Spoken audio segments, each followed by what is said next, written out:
And here to give you the bottom five is none only than the Texans whisperer himself, Brick Jameson. Thank you for the intro, good sir. And here we are with one of our last bottom five lists of the season, with just the Super Bowl that remains. But we have championship duds to go over in this game. First off, there are five people who will not be spared in this list whatsoever. But there is an honorable mention we have to mention, and that is the vocal cords of that one ref in the Ravens and Chiefs game. You guys know who it was. You guys know who it was, if you know what I mean. This guy needs to be honorably mentioned. That's embarrassing. You are a professional. Don't lose your voice in the biggest game. Give me a break. You are an honorable mention. Now it's time to talk about the bottom five. And unfortunately, there are some players here that I truly love that I need to shout out, or some coaches in this case that need to get flamed for a minute. And at number five, I have Dan Campbell's rent, because he happened to take a gamble on that too, and now he's behind on rent. He could be foreclosed, or dare I say, evicted after that performance in the second half of the Lions game, missing the opportunity for 2 field goals, which 3 + 3 is 6. They lost by 3, so 3 + 3. Oh, so they would have won the game if you didn't make those gambles when it mattered most, and them falling behind late in the game after having a 24-7 point lead. Trust me, that will be back on this list, best believe. And then at number 4, I have the son of L'Jarius Sneed. Yes, I am talking about Zay Flowers. Zay Flowers, what happened on a series of plays? Had a massive 55-yard catch. Immediately taunts L'Jarius Sneed. Super Bowl winning L'Jarius Sneed. What does L'Jarius Sneed do? Just a few plays later, knocks the ball out of the end zone for a fumble, and Zay Flowers cuts his hand on the sideline because of him throwing a temper tantrum, because he is the child of L'Jarius Sneed. Zay Flowers.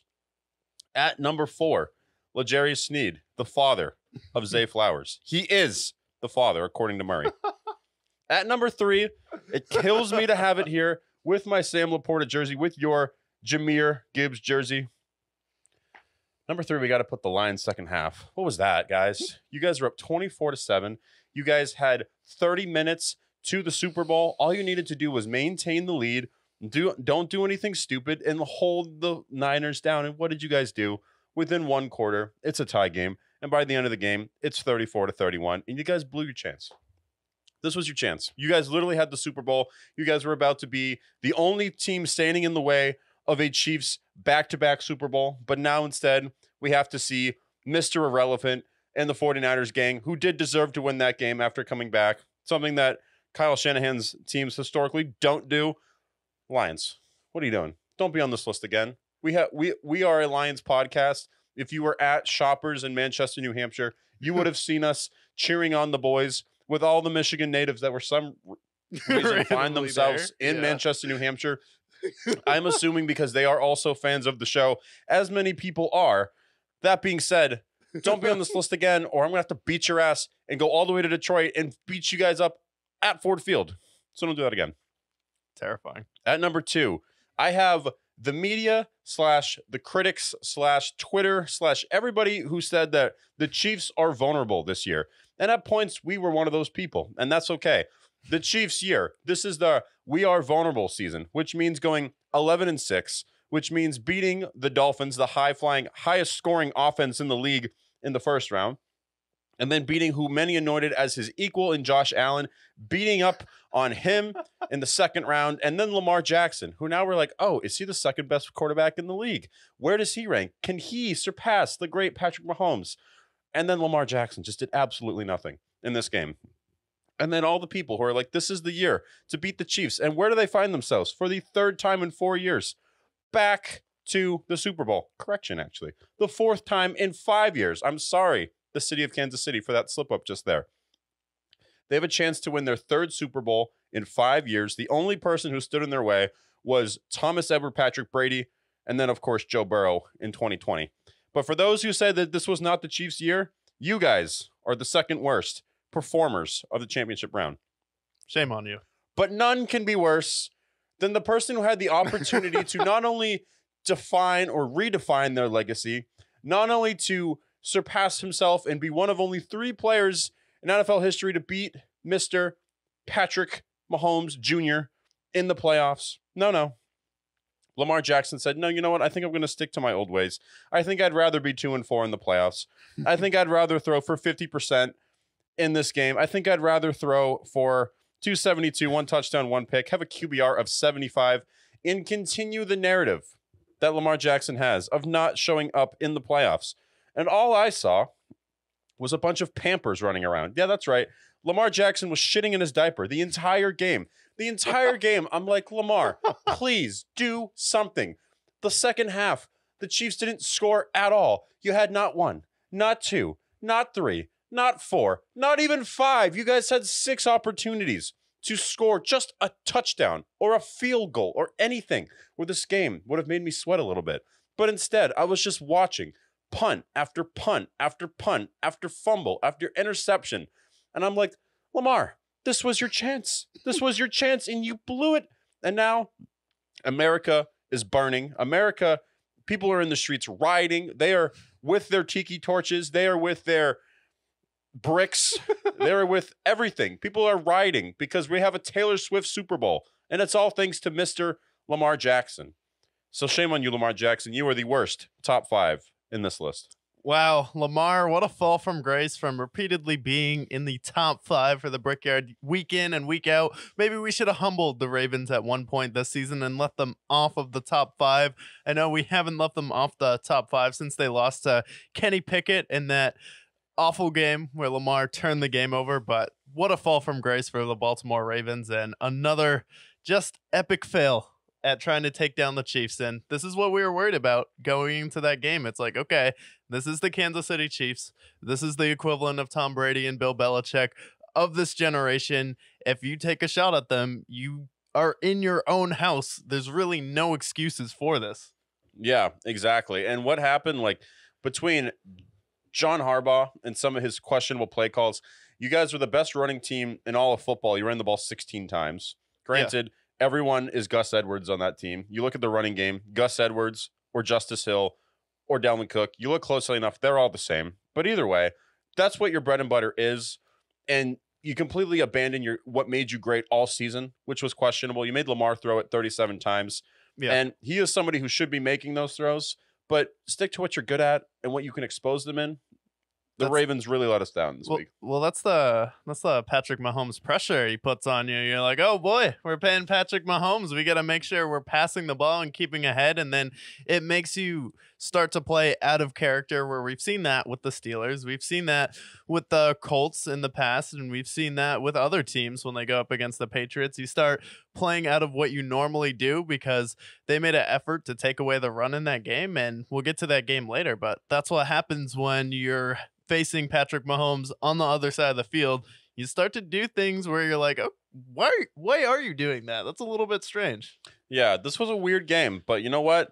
I'm tired of being negative. I need some optimism in my life. I need the bright light that is the top 5 list of the championship round. Who performed the best, the highest, most achieved on the top 5 list for the championship round? Yeah, so top 5 for the championship round. We have at number 5, none only than the 6th round pick himself, Malcolm Rodrigo. This is a Lions podcast at its core. We started talking about the Lions, and well, they did blow this game. They did have one of the worst second halves I've seen played all year long by the Detroit Lions. It's not going to stop me from putting someone from the Detroit Lions on this list because Malcolm Rodrigo turned himself into a 6th round pick. And then you saw him on Hard Knocks where they just pan at him. Then he just deadpans and he's just like, my favorite part about training camp is I get to hit people. And you're like, fuck yeah, dude, you get to hit people, and that's what we love about football. And then from there, he's come from Oklahoma all the way to Detroit,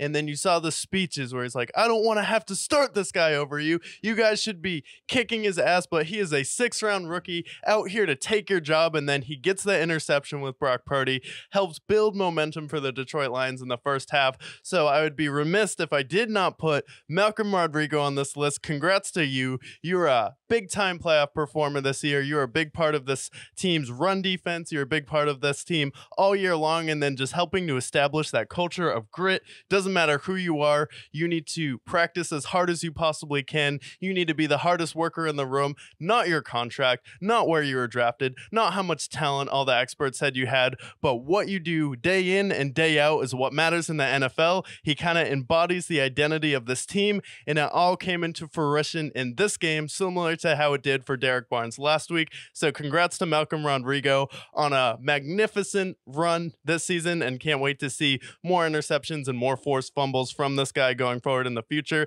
So at number 5, we have Malcolm Rodrigo. At number 4, so when we think about motivators, some people will think about people like David Goggins who run 100-mile marathons. They'll think of Navy SEALs like Jocko Willing. Some people will even talk about Andrew Tate if you're into that sort of thing.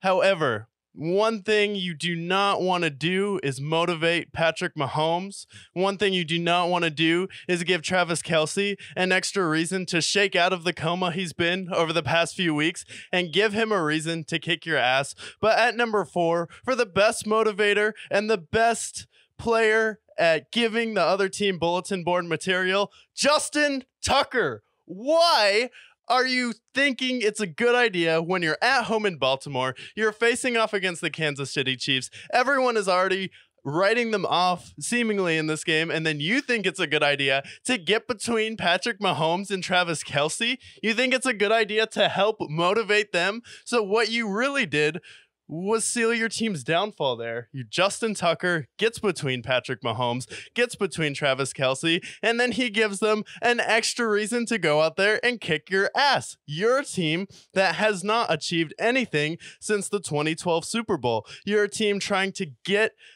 to the Super Bowl this year when you've had 2 number 1 seeds with Lamar Jackson. You're a team that's favorited at home. And then the Chiefs didn't need any extra motivation, but congrats to Justin Tucker for being the motivation and the extra boost that the Kansas City Chiefs needed to get over the Baltimore Ravens. So congrats to you. You'll be home and on vacation the next few weeks, but you are at number 4 because the motivation you helped provide the Chiefs to go out there and kick your ass in your own house. At number 3, speaking of the Kansas City Chiefs, we have that duo of Patrick Mahomes and Travis Kelce. It wasn't pretty on offense, and the Chiefs had a spurt in the first half, but really didn't do anything after the second quarter. But it didn't matter because Travis Kelce was out there getting it done on, I don't know, the best safety in the NFL and Kyle Hamilton. Patrick Mahomes was making some of those ridiculous throws where you're like, okay, I kind of forget how legitimately wild and insane some of the throws that Patrick Mahomes makes. And then you just sit back and then you have a moment where you're able to just sit there and appreciate greatness. And then you see how Patrick Mahomes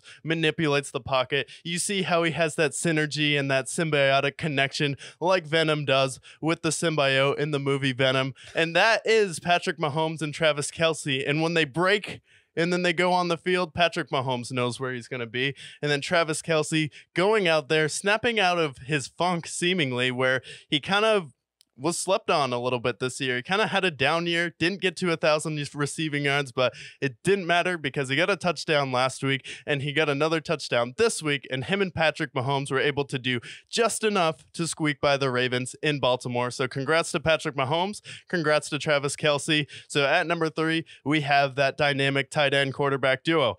At number 2, we have Steve Spagnuolo, and we have Amenahu, and we have L'Jarius Sneed, and that entire Kansas City Chiefs defense for going in there and shutting the Ravens down. This was the team that went and they were dropping 50 on Miami. Playoff contender. They have beaten 11 teams with a winning record this year. They were the anti-Dallas Cowboys. Lamar Jackson was the favorite for MVP, and then he made Lamar Jackson look like Daniel Jones out there. Like, my God, you completed 50% of your passes. You look like Daniel Jones did versus the Philadelphia Eagles last year. It's completely unacceptable. You're the MVP back-to-back years, and then you couldn't handle the Kansas City Chiefs defense. He blitzed you, and they said, do something about it. Find the read like Tom Brady would, like Joe Burrow would.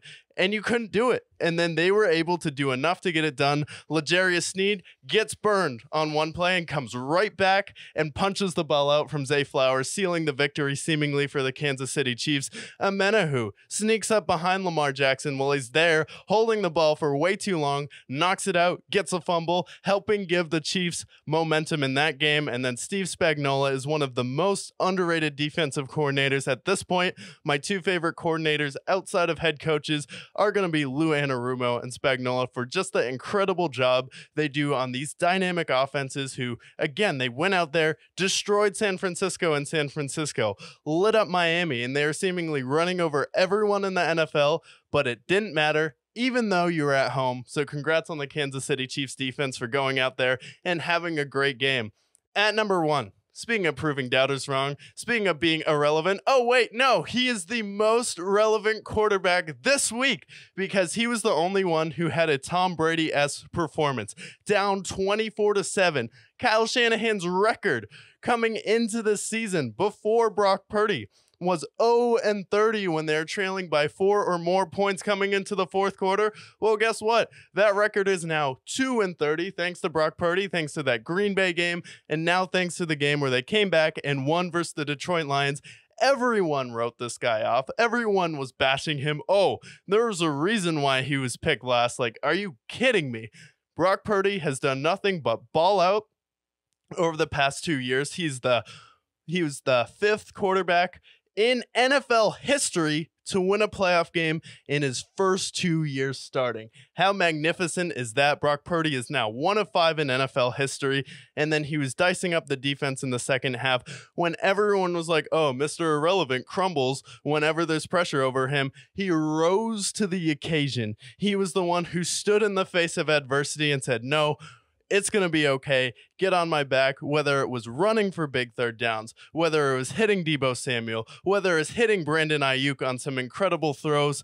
Brock Purdy proved every single hater wrong. He answered all of the criticisms, and then the media had nothing to say but praise him because, I don't know, they're usually 2 years behind on any legitimate take that we've had on this show. So congrats to Brock Purdy. You are number 1 this week because you came back from 17 points down and got it done in every single moment you needed to in back-to-back weeks. God bless Brock Purdy. He is not Mr. Irrelevant anymore. He is Mr. Relevant as he goes and has an opportunity to win his first Super Bowl for the city of San Francisco. For all the haters, every time he had a bad game this year, that 3-game losing streak, they dragged him through the mud. All the things that he's had to overcome, being the last pick in the draft, being able to go from the 4th string quarterback to the number 1 string quarterback on the Niners. Everything that he's done has been magnificent. One day they'll make a great movie about him. Maybe Mark Wahlberg will play him. What? And no, what are you doing over there, McCaffrey? McCaffrey, I swear to God, no, you got to get open over there. Yeah, McCaffrey. But credits to Brock Purdy here, definitely deserving at that number 1 spot. Yeah, definitely deserving at the number 1 spot. He handled all the criticism brilliantly. It's kind of disgusting how the media has treated Brock Purdy, where every time the guy gave them a chance to criticize him, it was absolutely vile. It was vitriol. You could see the hatred in the media for a guy who's done nothing but go out there and win, and now we can't make the same old Jimmy G comparison to Brock Purdy because the Super Bowl that the San Francisco 49ers made it to with Jimmy Garoppolo, they ran the ball every single time versus the Green Bay Packers, and they just couldn't stop the run. So it's like, okay, you have a case there where in this game, Brock Purdy had to get it done. Brock Purdy had to be the guy to stand in the pocket while pressure was coming down on him and hit all of the open targets and make all of the reads, and he did that, and he led his team back. So every other quarterback would have gotten his flowers for this game, and this is what we wanted Lamar Jackson to do, but we got it from Brock Purdy. Yeah, so credits to Brock Purdy, and that's why he's in the Super Bowl now. Yeah. So as we went over our top 5 and bottom 5 teams. Let's dive into the games themselves, the championship games. 4 teams started this week, and 2 teams prevail in that Super Bowl here. We'll start with the AFC championship game, which was the Chiefs and Ravens game. And going into this game, I'm like, kind of similar to the week before with Josh Allen. I'm like, Lamar Jackson, this is your chance to show the doubters wrong. Say, hey, this playoff record, it's FUBAR, doesn't matter. I am Lamar Jackson. I am a 2-time MVP after this year, and now I made a Super Bowl appearance. And then the game began. And we realized real quick, oh man, that Chiefs team, pretty damn good. First drive, 9-minute drive, touchdown. Second drive, 9 minutes, field goal. Next thing you know, the Chiefs are up 10-0, and the Ravens are in shambles. Wasn't quite to the level that the Packers did to the Cowboys, but it felt as soon as the Chiefs went up 10-0 that the game was in trouble immediately. Yeah, you felt that they were in trouble immediately, and it wasn't quite in the same style as it was with Green Bay versus Dallas. Because with Dallas, you shouldn't be afraid of Jordan Love. Dak Prescott is one of the finalists for MVP this year. You had a career year this season. That was more that team's emotional immaturity there, where when you're hosting a home playoff game, pretty much every single person picked the Baltimore Ravens, unless you're a diehard Chiefs fan. I ended up picking the Kansas City Chiefs in this game for the specific reason of everyone was comparing the Kansas City Chiefs this year to the 06 Patriots, and they're like, okay, they're vulnerable. There's a chance that this could be a year where when the Colts broke through and Peyton Manning finally got a Super Bowl, that was the prime opportunity. I was like, well, actually, the Chiefs have yet to do one thing, and that's win back-to-back Super Bowls. And the Patriots, when they got back there, ended up winning back-to-back Super Bowls. Now, Patrick Mahomes has made more Super Bowls than Tom Brady so far in his career, but he lost to Tom Brady in one of those Super Bowls in 2020. But with this, I was like, it's in Baltimore. Everyone's just writing off the Kansas City Chiefs. And one thing you don't want to do is take all of the pressure off Patrick Mahomes, and then he can go out there and just play freely. And then with the Baltimore Ravens, I'm like, I just don't know how their offense is going to be able to match up with their defense, because all Steve Spagnuolo did was he would rush an extra guy every single time, and they weren't spying Lamar Jackson, but what they were doing on their blitz was they were pretty much just doing a contained blitz where let's shuffle Lamar Jackson to one side of the field, make sure he can't break outside of the pocket, and then we'll be able to collapse on him and make a big play. And then Lamar just didn't know what to do. And then the criticism with him is he holds on to the ball for too long, and then he's a little bit too indecisive with his reads, where with Lamar Jackson, it's not, okay, 1-2, boom, where you see with Joe Burrow in that playoff run where he beat Tennessee, where he beat Kansas City, it was, okay, I need to get the ball out fast as fuck because my offensive line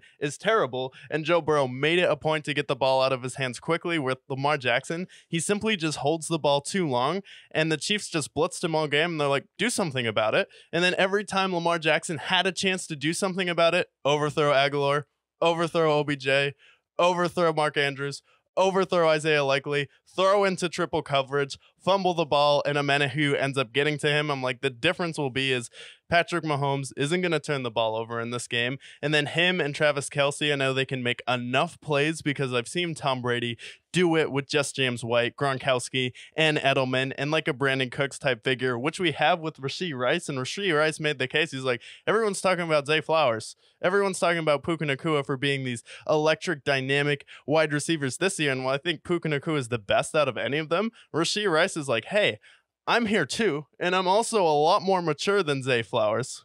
Yeah, exactly. I think Zay Flowers, he showed that he was talented in this game. He had over 100 receiving yards. He made some big plays for the Ravens. But at the same time, you mentioned Justin Tucker in pregame and what he did to piss off Mahomes and Patrick and Travis Kelce. Yeah. Well, on the other side of the ball, you have players like Nick Bolton and George Karlaftis and Chris Jones and L'Jarius Sneed. And if you watch the top 5 worst performers in this game, you saw that we had Zay Flowers here. Because after this massive play, which was a very rare big play that the Ravens had all game, they didn't really do much on the ground in general. But to go up there and taunt L'Jarius Sneed, go over him, tower over him, and then the very next play, L'Jarius Sneed punches it out and it fumbles into the end zone. It was just fitting, and that shows the difference between Zay Flowers and Rashee Rice, and really the difference between the Ravens and the Chiefs, where the Ravens had almost anointed themselves already a superior to the Chiefs when Lamar Jackson's 2-4 in the playoffs. He hasn't proven anything. This was his first AFC title game, never mind just a big, massive game in general, compared to the Chiefs where they've made 6 consecutive AFC title games. The only teams that can beat him that isn't Tom Brady is Joe Burrow and everything that you've talked about. You look at the difference between the Ravens and even just the Bengals is maturity. Joe Burrow, stone cold, doesn't give them any ammo, unless if his name is Eli Apple or the mayor of Cincinnati. Yeah. Like the maturity level between those two. And I think that's what kind of ultimately broke the game open was all of these situations where the Ravens are poking at the Chiefs, trying to basically punch a hole in them. And that doesn't work for the Chiefs. This team is an armor. This is a dynasty. And you don't want to piss them off. You don't want to give them any more ammo. Yeah, and I think I would blame a lot of this game on John Harbaugh, because the Baltimore Ravens, and they mentioned this talking about the game, was like, we want to make Patrick Mahomes feel hit. Like, okay, have fun getting flag, roughing the passer, flag here, flag there. It's like, it seemed like your mentality was to rough up Patrick Mahomes, but what you don't realize is you don't want to give the refs an excuse to throw a flag for Patrick Mahomes. And a lot of people were talking about how they felt like that game was rigged. Like, no, the Ravens earned every single penalty there. And while this may work when you have someone like Terrell Suggs and Ray Lewis and Ed Reed who know how to actually do it smartly and within the rules, it does not work when you kind of have players with inexperience in the playoffs where the Ravens haven't made a deep run in a long time. And then you're coming out there with this mentality like, we want to rough up the Chiefs here. We want to taunt them. And then that bleeds over to a player like Zay Flowers, who is inexperienced, where John Harbaugh gives his team that mentality. And he's like, okay, well, I'm going to make our presence felt here. And then I'm just going to push down L'Jarius Sneed. And I'm like, bruh, you are down 10 points right now. You have no cause to celebrate right now. Your number one focus should be making your presence felt in the end zone. And there wasn't even a chance when he reached out to score. And then every single time, players will talk about this, is like, our coaches tell us, unless it's the game on the line, you do not reach for that goal line if there's seconds left, because you have Lamar Jackson. He's the best red zone threat in the NFL today outside of Josh Allen and potentially Patrick Mahomes. So it's like, it's on the level of a Jalen Hurts and a tush push there. And then you have Mark Andrews and Isaiah Likely in the end zone. So it's like, all you had to do was just go down and you guys probably get a touchdown, but you end up costing your team the game. So I do blame some of that mentality on John Harbaugh. And then also, like, Lamar, your defense was playing lights out and playing like the best defense in football the entire second half. Why are you playing like Daniel Jones right now? And that's not even an underestimate. Like, that's not even an understatement. Throwing for like 50% of your passes. Check. Daniel Jones. Panicking in the pocket when they blitz you. Having no awareness. Check. Daniel Jones. Panicking and forcing it into triple coverage. Check. Playing like Daniel Jones. That's exactly what happened. I mean, in the second half, the Chiefs had a total of about 100 yards compared to the Ravens, where they had all these opportunities. They had all these opportunities to score. And that Zay Flowers play was a true blow to that team. And that you can tell it really demoralized them from there. But it wasn't just the Justin Tucker field goal. It wasn't just this touchdown here. It wasn't all the taunting that they had. It was all the missed opportunities, all the overthrown balls, all of the opportunities where Lamar was holding the ball for too long. He was frantic in the pocket. You could tell before the game, he said that he hates facing Patrick Mahomes. He hates the pressure that he has with Mahomes. And that, for me, is a sign of a guy who maybe can't handle the big moment like some of these other guys, like Joe Burrow and like Patrick Mahomes, or hell, even Josh Allen. I think Josh Allen deserves some flowers over Lamar in this case, because at least he shows up there and he makes big plays. And even if he doesn't beat Patrick Mahomes in the playoffs, he can at least make it a game. Yeah. This game, I know it was 17-10, but this entire game, the Chiefs dominated them from the start. Time of possession, 42 plus minutes. They owned the ball. And then when the Ravens had the ball, there wasn't really a threat that they were going to move down the field. They had two big plays with Zay Flowers that brought them into the red zone.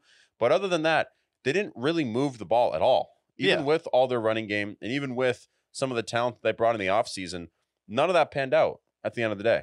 Yeah, also, where was Odell? Because, like, we didn't see Odell Beckham Jr. until Zay Flowers has an episode on the sideline and lacerates his hand because he punches his helmet. And it's like, and then we see Odell Beckham Jr. come into the game. But as soon as he came into the game, it's like, okay, we got a little hitch route. And then they started doing some, like, short underneath routes with Odell Beckham Jr. And that started to open up the game. I'm like, where was this? Where was this, Todd Monken, where you go from a spread them out, 3 wide receiver set with Isaiah Likely or Mark Andrews in the game, who are 2 of the best tight ends in football, And then you don't run the football with your running backs. You have 6 total carries with your running backs, and I believe the rest was Lamar Jackson. And Lamar even looked indecisive with his running opportunities, and they didn't even design some runs for him just to get them going in the second half, which I'm not a huge fan of in the regular season, but in the playoffs, your season's on the line. So why don't we go ahead and get that done? And then let's get Zay Flowers, OBJ, and Aguilar all in the field at the same time, or with Rashad Bateman,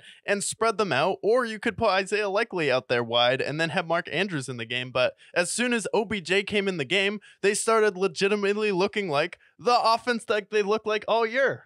Yeah, honestly. Yeah, as soon as Odell came in, it looked a lot different. But for the rest of the game, it felt like we were talking about all year, the way they changed their offense this year. A lot more passing, still running the ball. Lamar Jackson running a lot more methodically than before.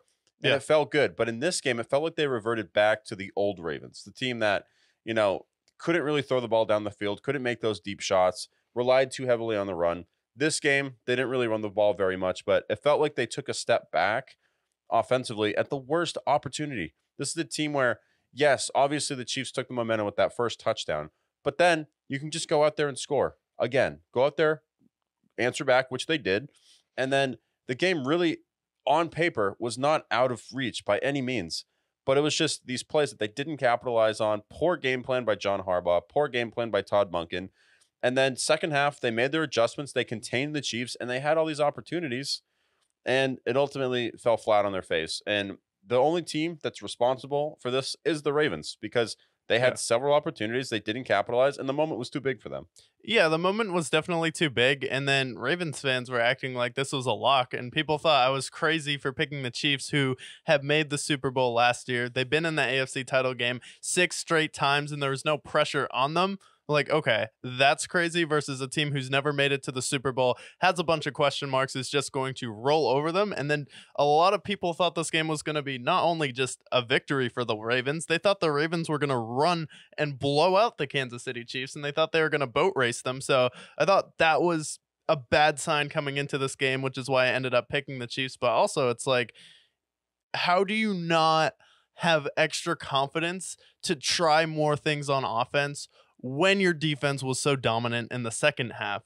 And we've seen the Kansas City Chiefs do like over the course this year, where they would like get up and their offense would just look kind of unimpressive because they get a 10-point lead and then they'd start to coast there. Maybe they want to save some plays where they actually really need to go out there and get a drive. So they weren't really forcing the issue. Patrick Mahomes was playing it safe, making sure he didn't turn the ball over. And then as soon as he needed to throw the ball to MVS, boom, game over. But like, how are you not encouraged if you're Baltimore? Like, they only have 17 points. We've shut them down since halfway through the second quarter. How is that not a morale boost for your offense? When your defense is playing that good, Metabike was balling out, Roquan Smith and Patrick Queen, Marlon Humphrey and Kyle Hamilton all stepped up and they all rose to the occasion, but the offense was nowhere to be found. Is that an indictment on Lamar's leadership? Is that an indictment on his play? Or is that an indictment on the play calling of Todd Monken? Or is it a little bit of everything and then it being a little bit too big for Zay, Lamar, and Todd Monken? I think a lot of it lands on Lamar because just entering the game, he looked uneasy. He looked like the moment was, I'm facing who could be the greatest player of all time to some people, or at least of this generation, the greatest of this generation. And he looked like he was almost shallow at this point in this game. Like, he entered the game just scared. And the other guys that we've seen, I mentioned Josh Allen and Joe Burrow a lot the last couple of minutes here.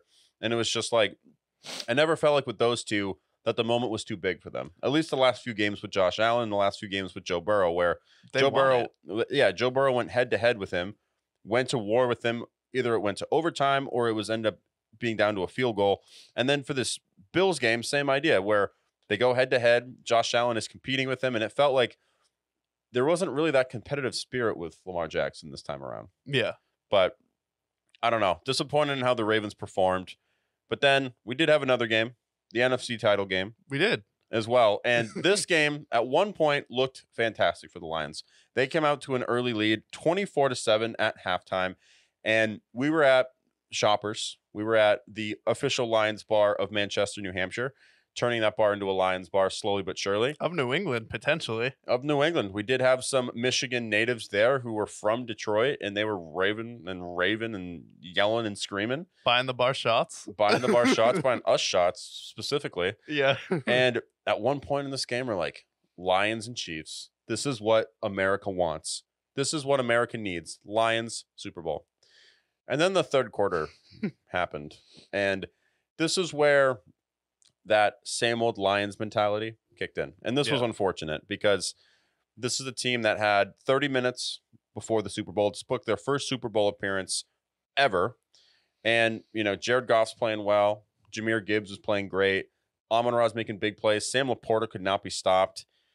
And then second half, what went wrong for the Lions? Yeah, it's a combination of a lot of things. So you have the Jahmyr Gibbs turnover, which is one thing. And then you have two questionable calls from Dan Campbell. And Dan Campbell's gotten a lot of grief here, but it's kind of the maturation of the extended analytics department of the NFL, where we've seen coaches like John Harbaugh, we've seen Brandon Staley, Doug Peterson, who are some of the most notable coaches, really embrace analytics. And it comes down to the mentality of Dan Campbell, where he's like, I'm going to be ultra aggressive and I'm going to try and do what I want to do. And that's going to be put my team in the best position to win. And simply, it just did not happen in their case, where you have a pass where Josh Reynolds probably should have caught that. And I feel like that went through his hands. So with that call, it's like, okay, that's a fourth down you could have gotten, but to put yourself down 2 possessions, I feel like you should have just kicked the field goal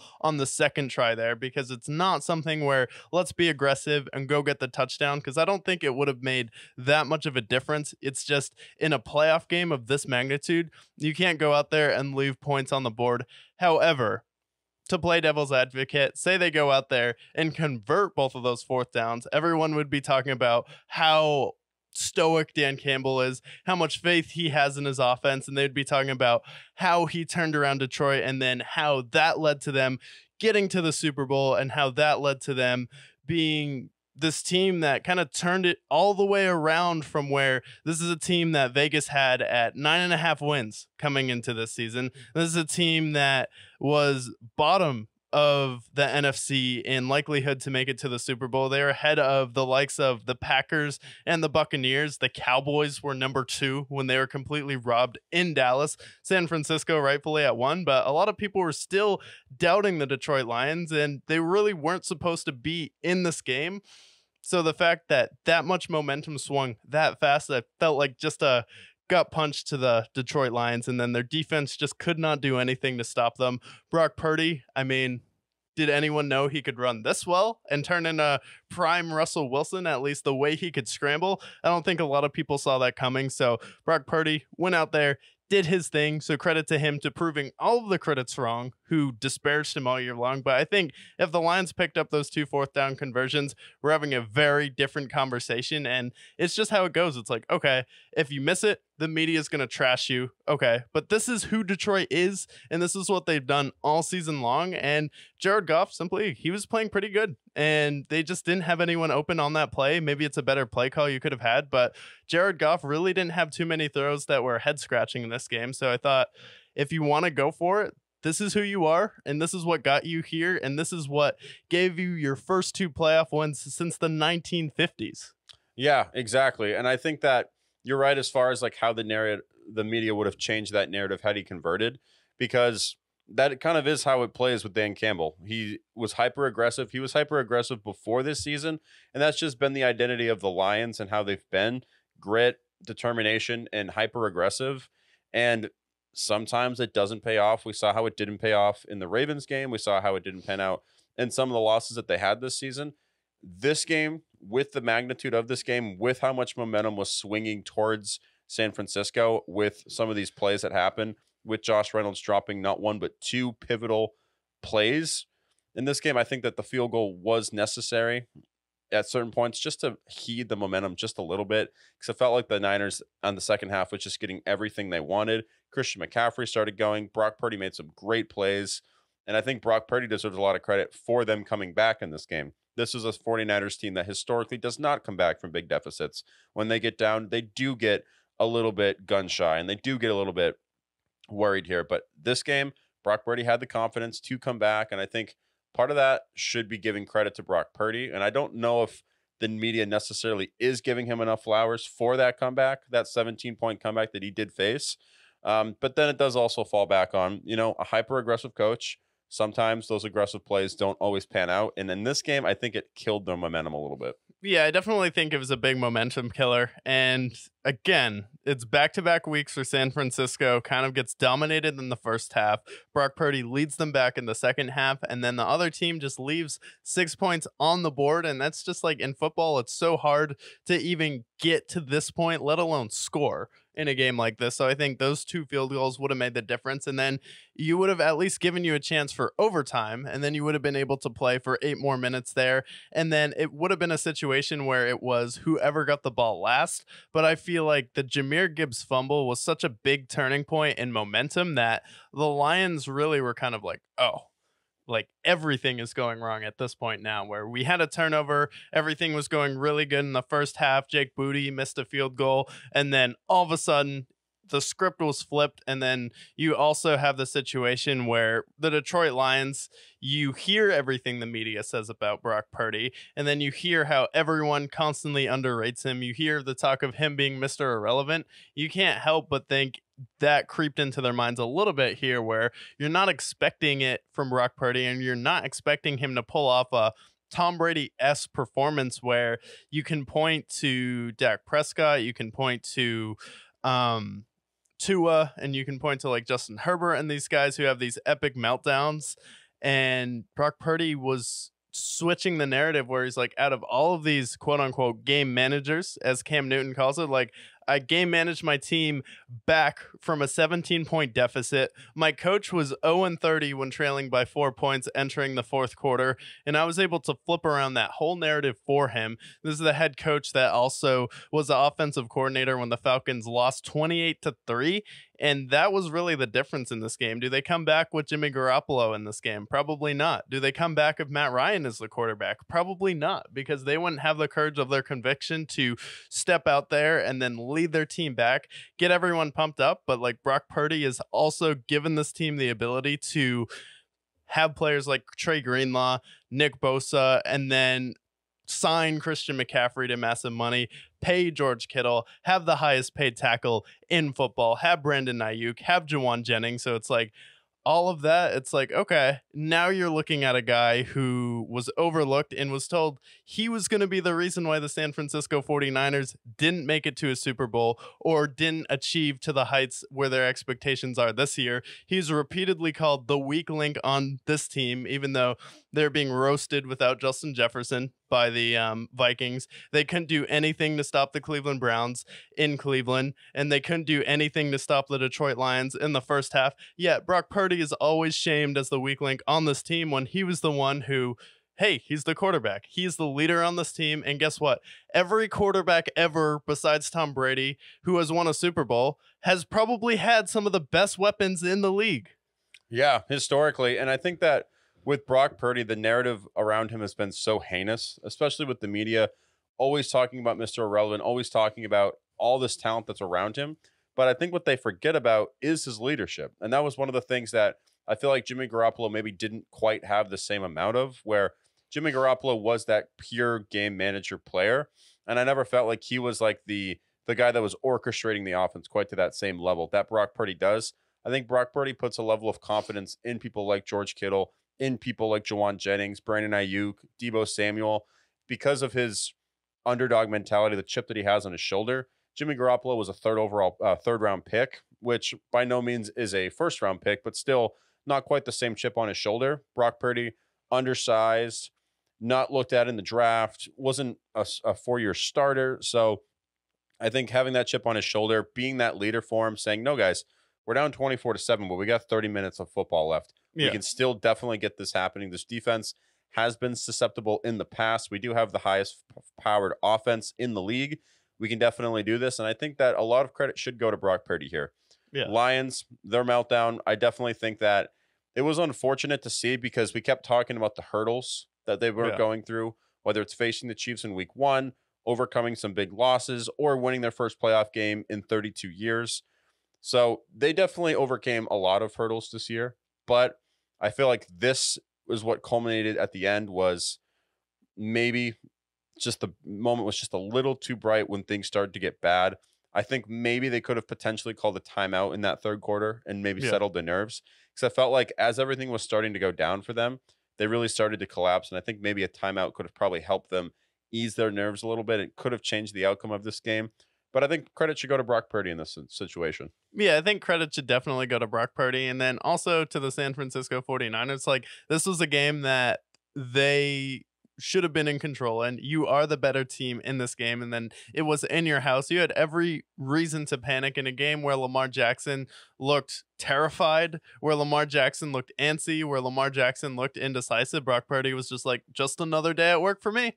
And then he was the one who's able to settle down his team, where you have Zay Flowers flipping out on your bench, Lamar Jackson not doing anything to help that. You have Brock Purdy walking down the sideline, giving everyone fist bumps, bumping everyone on the chest, and then leading his team down the field. And then he's the one who's constantly dissed by the media, where Lamar Jackson is elevated to a level where people were talking about, well, is Lamar Jackson underrated, even though he was one of the first unanimous MVPs in NFL history, similar to Steph Curry. So credit to the San Francisco 49ers. Better coach team at this point, but the Detroit Lions, again, weren't supposed to be here, and a lot of people were picking the San Francisco 49ers to just run all over them. And while they did that in the second half, the Detroit Lions gave them a much better game than a lot of people were expecting. And this isn't a season where the Lions should be disappointed. They did leave 6 points on the board. However, your over-under was 9.5. Your secondary is still bad, and you still don't have the best defense in the world. You're ranked 23 in points allowed so far, so they'd still give up points. However, next offseason, do we need to focus on the offense? No, not at all. We still have Jamison Williams, who was a bright spot in this game. What an incredible touchdown. That looked like a Deebo Samuel play off a highlight reel out of San Francisco. And then he had the second touchdown to bring them within an onside kick to potentially kicking a field goal to tie it. And then you have Amon-Ra, you have Laporta and Brock Wright. And then if you get another like third receiver in there, that's fine. And you could probably pick someone up in the draft. But now all you have to do is, okay, we can stop the run. Now let's get a kick-ass secondary. And then next year, when we need to come up with that big stop, we will be able to do it, because the offense, I mean, you still put up 31 points, and you could have put up, I don't know, +6, 37 points versus the San Francisco 49ers. So nothing to be ashamed of there, and they will definitely be back next year in the NFC. I agree. And I think that when you look at this season for them, it kind of reminds me of the run that the Bengals had to the Super Bowl. Not quite to the same parallel, because they didn't make the Super Bowl, but similar in the sense of this is a team that has been impoverished for several years. We're talking 30 years between a playoff win, constant playoff losses for the Bengals, constant heartbreak, missed draft opportunities, missed roster opportunities. The Lions here, what they can say about this season is they had their best season of all time. They lowered the crime rate in Detroit. Yeah. They nearly won 13 games if it wasn't for that Cowboys loss.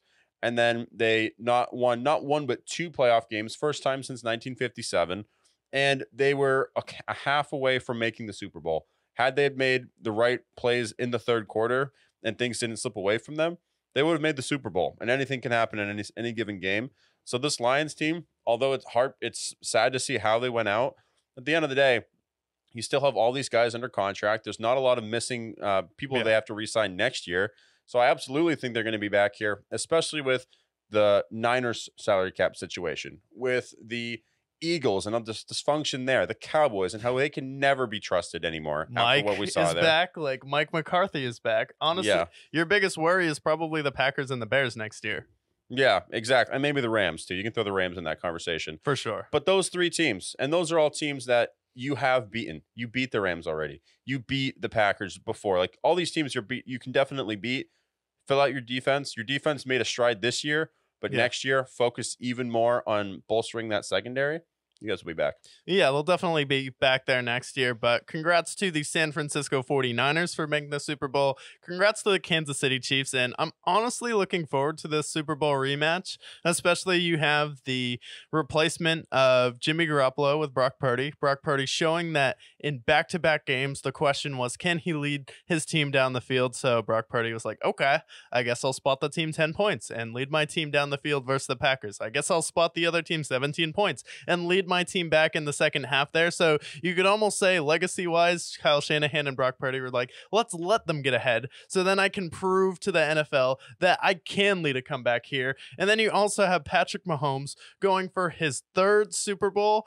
And how much of a loser are you really at this point if you're like, this is the worst matchup because they're going to pan to Taylor Swift. And I just can't, like, really? Are you that much of a loser where Taylor Swift bothers you that much? Are you that much of a person who can't appreciate greatness where everyone in America, except for New England, was rooting for the Kansas City Chiefs in that AFC Championship game? It flips vice versa. Everyone was rooting for the Baltimore Ravens. And guess what?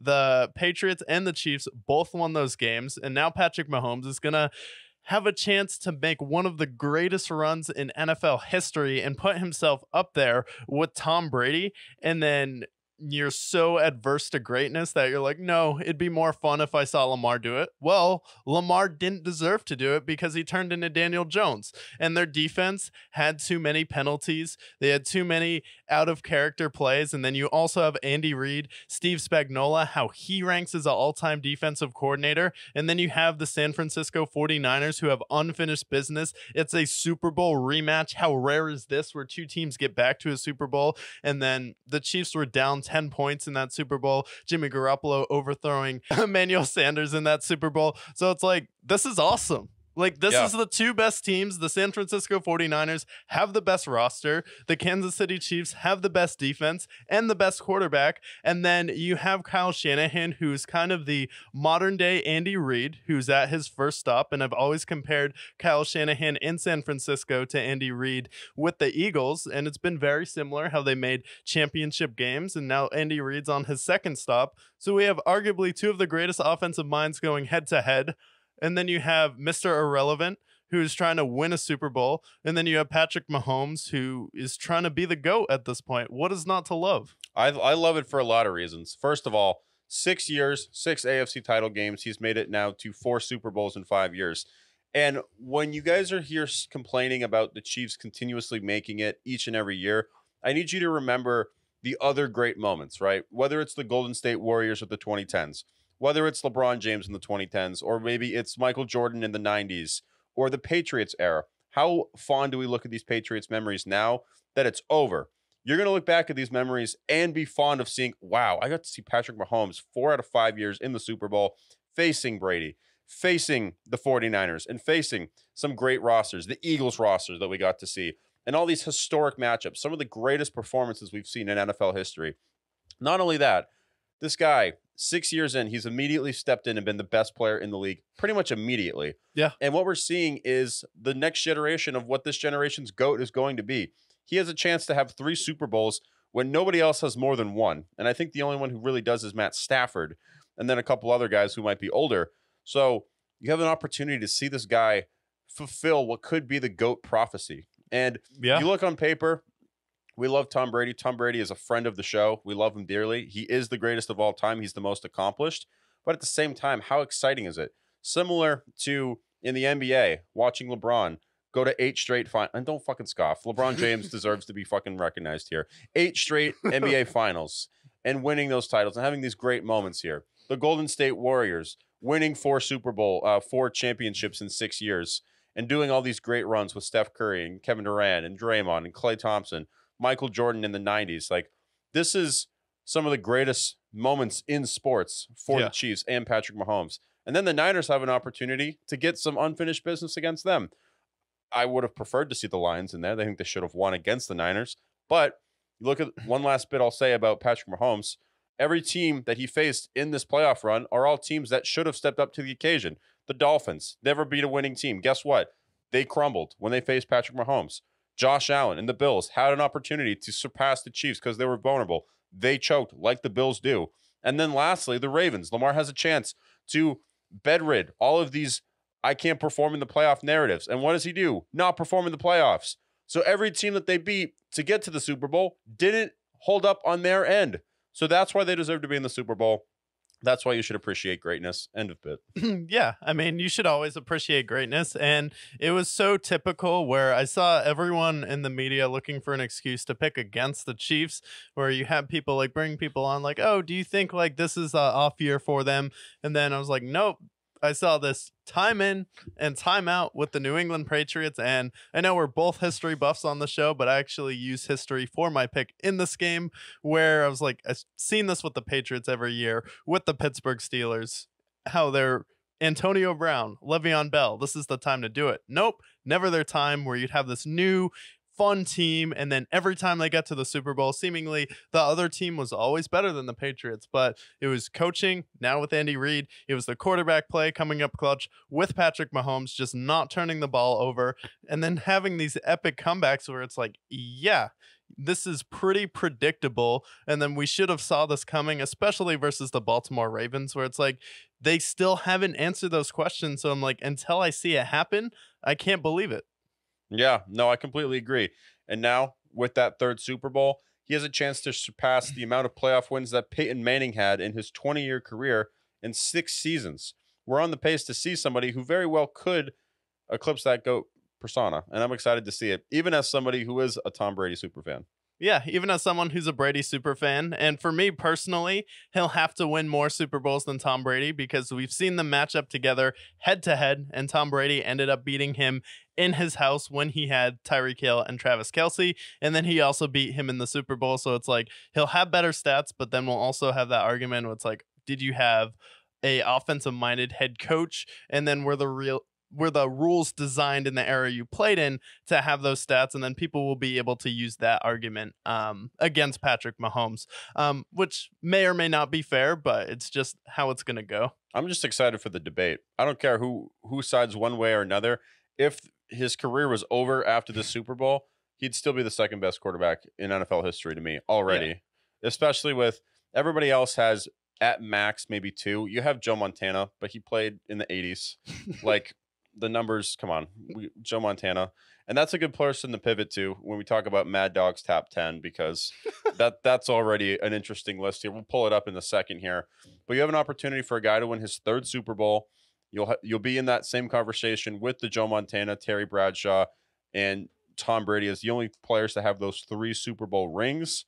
And it's exciting. I think like this is something that we should be embracing and not hating on in this point. Yeah, we should definitely be embracing it. And it's like, how insecure are you in your own, I don't know what it is, whether it's your personality, yourself, that you're like, oh, I can't handle Taylor Swift. I'm like, it's not even that a big a deal of the game. Sure, they pan to the box every single time before with Brittany Mahomes, and then showing Patrick Mahomes' family celebrate. You don't have a problem with Jason Kelce. It's like, what is the big deal with Taylor Swift? I'm not even a Taylor Swift fan if you're into listening to Juicy Fruit or just watered down pop music written by the same 4 writers and just regurgitated everything sounding the same with no real depth to it. Sure, that's your prerogative, but it's like, am I going to be offended about it? I'm like, no, it doesn't bother me at all. Yeah, it's just advertising at the end of it. It's just advertising. It's a psyop, as the kids say. As the kids say, yeah, controlling the minds of white women everywhere. But I have the Mad Dog's top 10 QBs list, and I sent this to you a couple days ago. I know this might be old news to the fans, but we have to go over this because Mad Dog is such an idiot with this list. So at number 10, I'm going to just go 10-1. Yeah. And I need you to just think about it for a second. Number 10, he has Bart Starr. In case you don't know Bart Starr, he played in the fucking 60s. With the Packers. Like, every time I see a list from Mad Dog, or every time I see a take about him with, like, either the NBA, NFL, you name the sport, I'm just like, okay, tell me you're old without telling me you're a fossil. Exactly. So, number 10 was immediately Bart Starr, and that's when I was like, okay, Here we This go. list's gonna be great. Number 9, Peyton Manning. Peyton Manning, Peyton Manning, you can put him wherever you want. I think he deserves to be higher than 9. A little bit higher than number 9. I mean, Peyton Manning like kind of changed the game, and then it was always an argument who's better with him or Tom Brady. Tom Brady had the better team, better defense, and then Tom Brady was like, you know what? No, I'm just gonna go out there and then win 4 more Super Bowls after that initial rivalry. Yeah, but I think Peyton Manning should, at least he's on the top 10, but he should be higher. And then John Elway. Okay, sure. You want to put John Elway on that list? Okay. Top 10? Yeah, I mean, he didn't win a Super Bowl till the last 2 years of his career.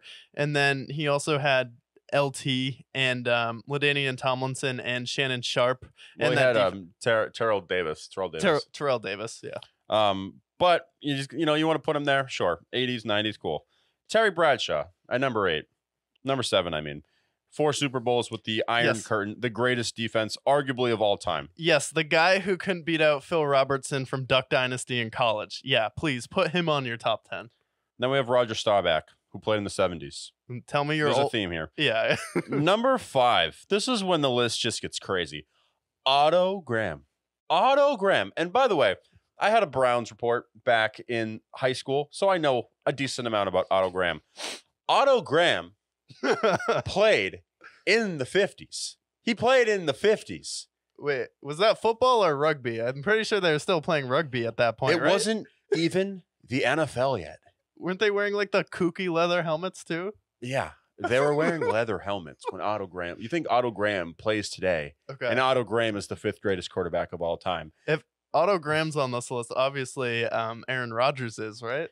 Nope. Number 4 is Johnny Unitas, who also played in the 60s. You nailed it. So Johnny Unitas is the 4th greatest quarterback of all time. And then this is the rest of the list. Whatever. Joe Montana at number 3. He won 4 Super Bowls. He was the GOAT before Tom Brady. You want to put him at number 3? By all means. I don't give a shit. Number 2, Tom Brady, and number 1, Patrick Mahomes. Okay. Give Patrick Mahomes a full career before you put him over Tom Brady right now.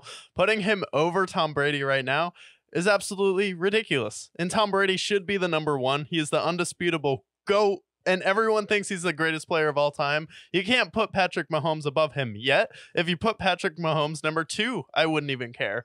Yeah. But at the end of the day, I would take Aaron Rodgers over half of this list. Probably like you're talking about Montana, arguing potentially Elway, Brady, and Mahomes, but Otto Graham, who played rugby in leather helmets when that really wasn't football at that point. And it's like Aaron Rodgers should be on this list. And personally, I think Aaron Rodgers is better than Peyton Manning all time, just with he has more arm talent than him, and then a much better touchdown to interception ratio as well. And I feel like Peyton Manning had, I don't know, the last Super Bowl he won, he was a zombified corpse, and his DeMarcus Ware and Von Miller dragged him to a Super Bowl victory, also with Chris Harris Jr.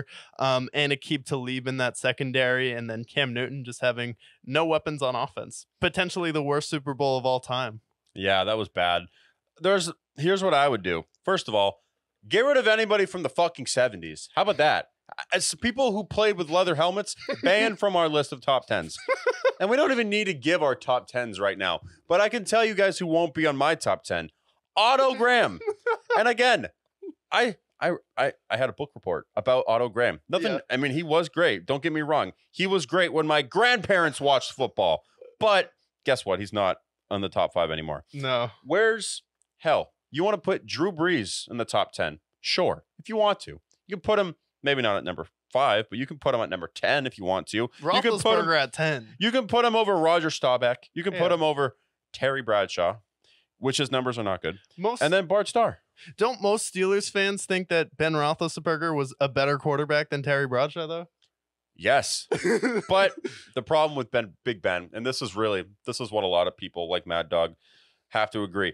Big Ben played not in the 70s, which is obviously the criteria just didn't match there. It's too easy for these new quarterbacks to play. I remember when you could rape the quarterback and no one batted an eye.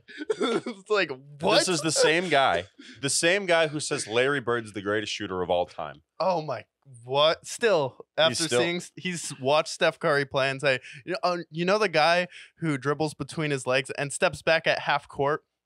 No, him. Larry Bird. Dude, the rules. The rules. The rules. So we had to talk about Mad Dog being an idiot because I made a couple of shorts about it. But I think the fact that for me, there's like 5 people on here that I'm like, okay, no problem. Peyton Manning, John Elway, Joe Montana, Tom Brady, Patrick Mahomes. Whatever ranking you want to put them on, whatever. Subjective. But these other five, and I know that I didn't watch football in the 70s because I was negative 38 at the time. Not quite of age quite yet. Yeah. Or my mother was born in 1970. She was shitting in diapers when Terry Bradshaw was winning Super Bowls. Yeah. So maybe that's why I'm so ignorant here. So maybe the people in our comment section who know how to use a phone in their 80s, let us know how great they were, because those are the people who will call us idiots here. But like everyone here, first of all, I see a lot of Cowboys here. Secondly, I see a lot of old Packers teams. I see a lot of players who played in the fucking 70s. Yeah. At the end of it. Who else? Who would you add to the? I mean, we mentioned Aaron Rodgers and we mentioned Drew Brees potentially. Who else deserves to be on this list outside of the people we see here? It depends on the era. Like if we're adding like a few players from each era, I would say someone like Steve Young, we'd be able to add to this list. I know if he played a full career, Andrew Luck would definitely be on this list, but I think it's fair to put Ben Roethlisberger in the top 10 all time. I think it's fair to put Drew Brees, especially with the amount of stats that they have. Ben Roethlisberger is still the youngest player to win a Super Bowl, and most people won't accomplish that feat again. He probably had the best rookie year of any quarterback. He made 3 Super Bowls, ended up winning 2. So I think it'd be fair to put Roethlisberger over Otto Graham, and someone who played in a leather helmet. Like, if you played in a leather helmet, you're automatically disqualified from this list, but definitely Aaron Rodgers on this list. If you want to put somebody also over Otto Graham, and I'm not here to beat up on Otto Graham. I'm sure the widows of Otto Graham are probably very upset with us, but hell, even Dan Marino. Put Dan Marino. His numbers are better. The numbers, if we're talking about numbers as the almighty truth, the numbers are telling you you're wrong. Yeah. These are some people who just shouldn't have a platform. These are people who should go to jail for their opinions. Yeah, and for like a top 10, it's kind of like in hip hop where it's not necessarily the top 10 like best rappers, because there's a lot of people who are better at rapping than most mainstream people, but it'd just be like who made the biggest impact and who kind of revolutionized the sport. So like you could give an honorable shout out to either Cam Newton, Lamar Jackson, or Michael Vick, and I would take Lamar over most of these people, and I think Josh Allen will be on this list at the end of his career as well. But you have to like actually like do a little bit of thought besides, oh no, I did book reports in college when I was protesting the Vietnam War. Like, okay, those are the players you're putting on. You're putting on rugby players in leather helmets. Like, give me a break. Talking about Agent Orange over here. Give me a break. Even Matthew Stafford, too. He was a lot better at throwing the football than most of these guys. Yeah, a lot of these guys, like you look at their and I know the numbers don't translate the same, but good God, when you're talking about 20 touchdowns to 36 interceptions, like, guys. Yeah. Come on. It's a different era. I understand that, but guys, come on. This is ridiculous. This is ridiculous. Few ridiculous things that happen. So apparently, I don't know if you caught the news, but the Chargers hired Jim Harbaugh. And everyone is saying that now Justin Herbert has, with his long hair now, is going to turn into Jesus, and suddenly in the same division as Patrick Mahomes, in the same division of the new Dan Campbell, Antonio Pierce, in the same division as Sean Payton, whatever he may do mafia style with Russell Wilson, bring him back. He'll probably be off the team next year, but they are now Super Bowl bound, apparently, and they are now contenders in the AFC. So congratulations on the Chargers for making the Super Bowl next year. I know everyone in the media is hyping them up, but it is official. Jim Harbaugh, all jokes aside, is the Chargers head coach. Initially, what were your first thoughts? And then what was your reaction to everyone like just penciling them in? Okay, yep, Super Bowl lock. So initially when they hired Jim Harbaugh, I'm like, good, finally, spending money on a head coach who's going to turn around your franchise. And I do think he will turn around the Chargers. But you mentioned the division that they're in, and you mentioned some things that Justin Herbert as a player has to develop into, being more of a leader and being more fit here. I look at the Chargers and I see that they have contracts looming, big contracts, whether it's Khalil Mack's contract, whether it's Sebastian Joseph Day, whether it's still paying J.C. Jackson, whether it's Keenan Allen, who's getting old, Mike Williams, who's always hurt. There's a lot of question marks here. And it went initially from that's good for the Chargers, that's good for Justin Herbert and Jim Harbaugh, to okay, is this the new Bills? Is this what they're going to be? Are they breaking up with the Bills now? Are the Bills going to be overlooked now? And now the Chargers are going to be their new favorite toy. Because we saw this happen before with the Ravens initially, and then with the Bills, and now we're going to have the Chargers as the new shiny toy because they have Jim Harbaugh there. We know how great of a coach he is, and he was successful in the NFL too.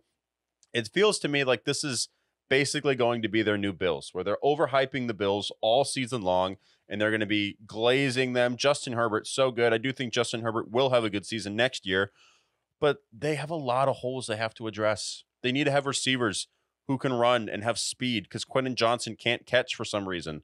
Keenan Allen is in his 30s. Mike Williams has the body of a 35-year-old at this point. There's a lot of things they got to fix. So before I can anoint them as Super Bowl contenders, they have to make moves first. Yeah, we have to see what their offseason looks like. I think the main pro with Jim Harbaugh is he's going to have a big draft here, so I think that'll be really good. However, how much can you really do when you're locked into a long-term contract with Justin Herbert when we really haven't shown that dog in him, that power to will his team to victory, that power to walk into a franchise and simply turn around a curse, where we have seen that with Jared Goff, who was kind of kicked to the curb. It was like Toy Story, where he just dropped his toys and he didn't want to play with them anymore. And then they just shipped him out in the middle of the night, traded a first-round pick to get rid of him. But even he was able to go help Detroit turn around that culture. So can Justin Herbert with Jim Harbaugh kind of flip a switch and then start to engage some of that dog in him to turn around the Chargers franchise? That would be step one.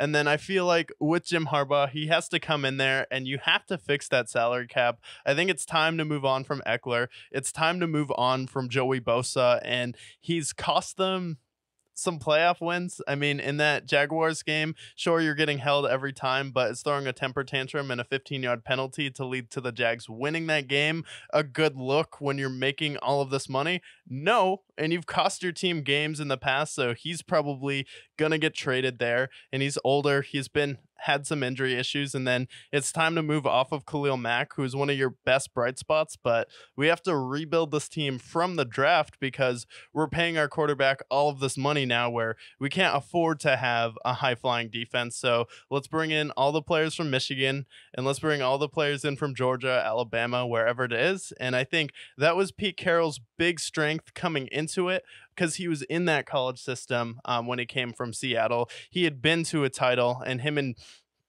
Pete Carroll are the only coaches who have gotten to a Super Bowl and won a college championship there. So I think that'll be his real advantage. But then it will be, how is he going to vibe with that Chargers locker room? And then how is he going to really fill out that roster? And I think like year one, if you get to the divisional round, that's wildly successful. But let's make the playoffs first before we jump the gun on the Super Bowl.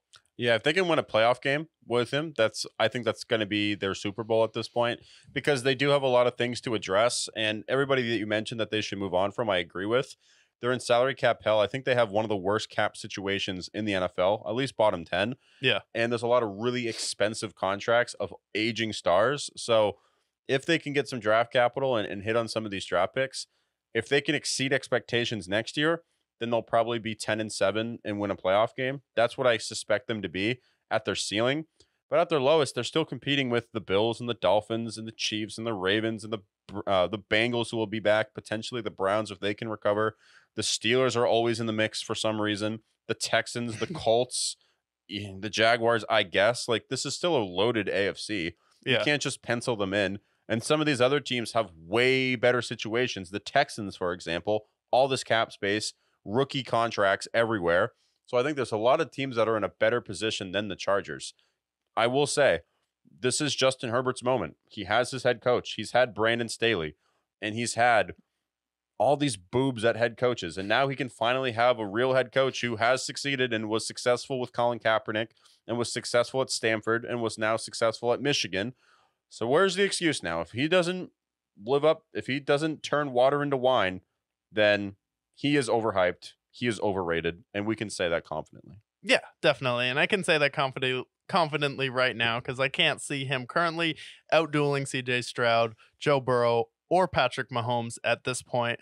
And then even someone like Lamar Jackson, you got outdueled by Trevor Lawrence, who woof at this point compared to last season. Then we'll see how good Anthony Richardson is. So you're in a division with the Kansas City Chiefs, and as long as Mahomes and Andy Reid are there and they're not going anywhere anytime soon, it's like you can't just pencil this team into the Super Bowl because it's going to be really tough to win your division. Yeah, it's going to be impossible. The Chiefs have owned that division, and they'll continue to own that division. They're a dynasty, so Yeah. you're running into the wrong team at the wrong time. But yeah, Chargers, at least they made the best hire they could. Jim Harbaugh comes in now as a total record in San Francisco was 44-19-1. So he's basically a 700 winning percentage there. So top 5 in the NFL as far as active head coaches. I believe it might be the best out of any coach right now as far as their career winning percentage. So hopefully he's still an NFL coach as well, but all of those questions will be answered in the offseason and the draft, which we will preview in the coming weeks here as the NFL season comes to a close. But Chargers hire a new head coach. The Atlanta Falcons were the other team that hired a new head coach this week.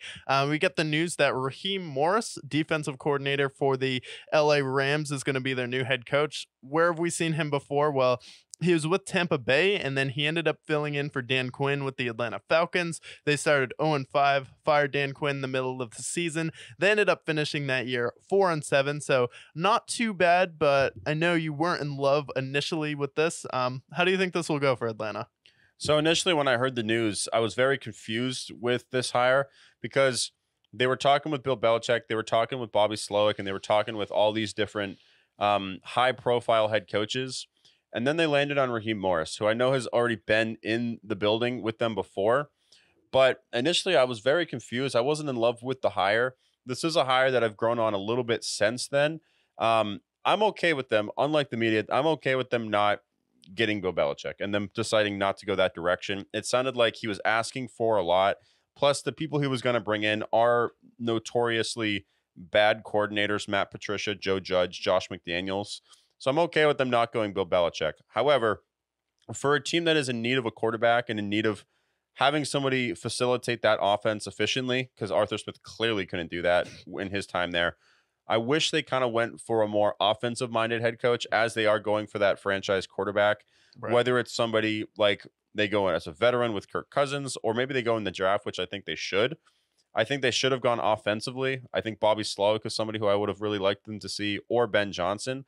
But Raheem Morris, he's been there. He was decent for the Rams as a DC. I think this hire overall for me is just kind of okay, probably middle of the road.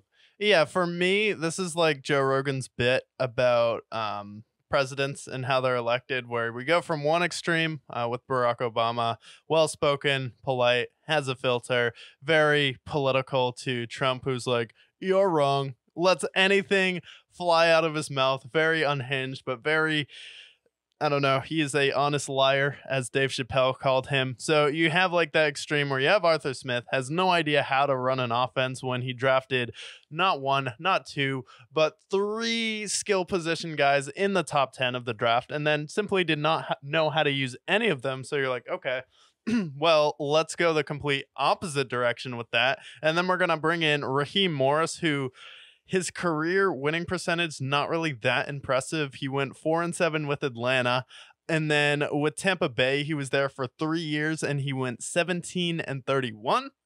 That's kind of a head scratcher there. I think it was in during the Josh Freeman era. So he didn't have a great quarterback, but at the end of the day, we're looking at the last example of a Sean McVay defensive coordinator getting hired, and then that is Brandon Staley, unfortunately. But I think Raheem Morris can be a good leader. I think he'll be able to scheme defensively, and the Falcons have good pieces. It's just going to be how well is he going to fill out that staff, and can he bring over some people that were coaching on the Rams there to help the offense? And then also your question is, you're 7-10, you're 7-10, you're 7-10. Well, what does that do? It puts you in a position where you are unable to go out there and get a quarterback, because you can't go out there and get one in the draft if you don't want to pick one in the first round, and you're kind of shackled to Desmond Ridder and Taylor Heineke.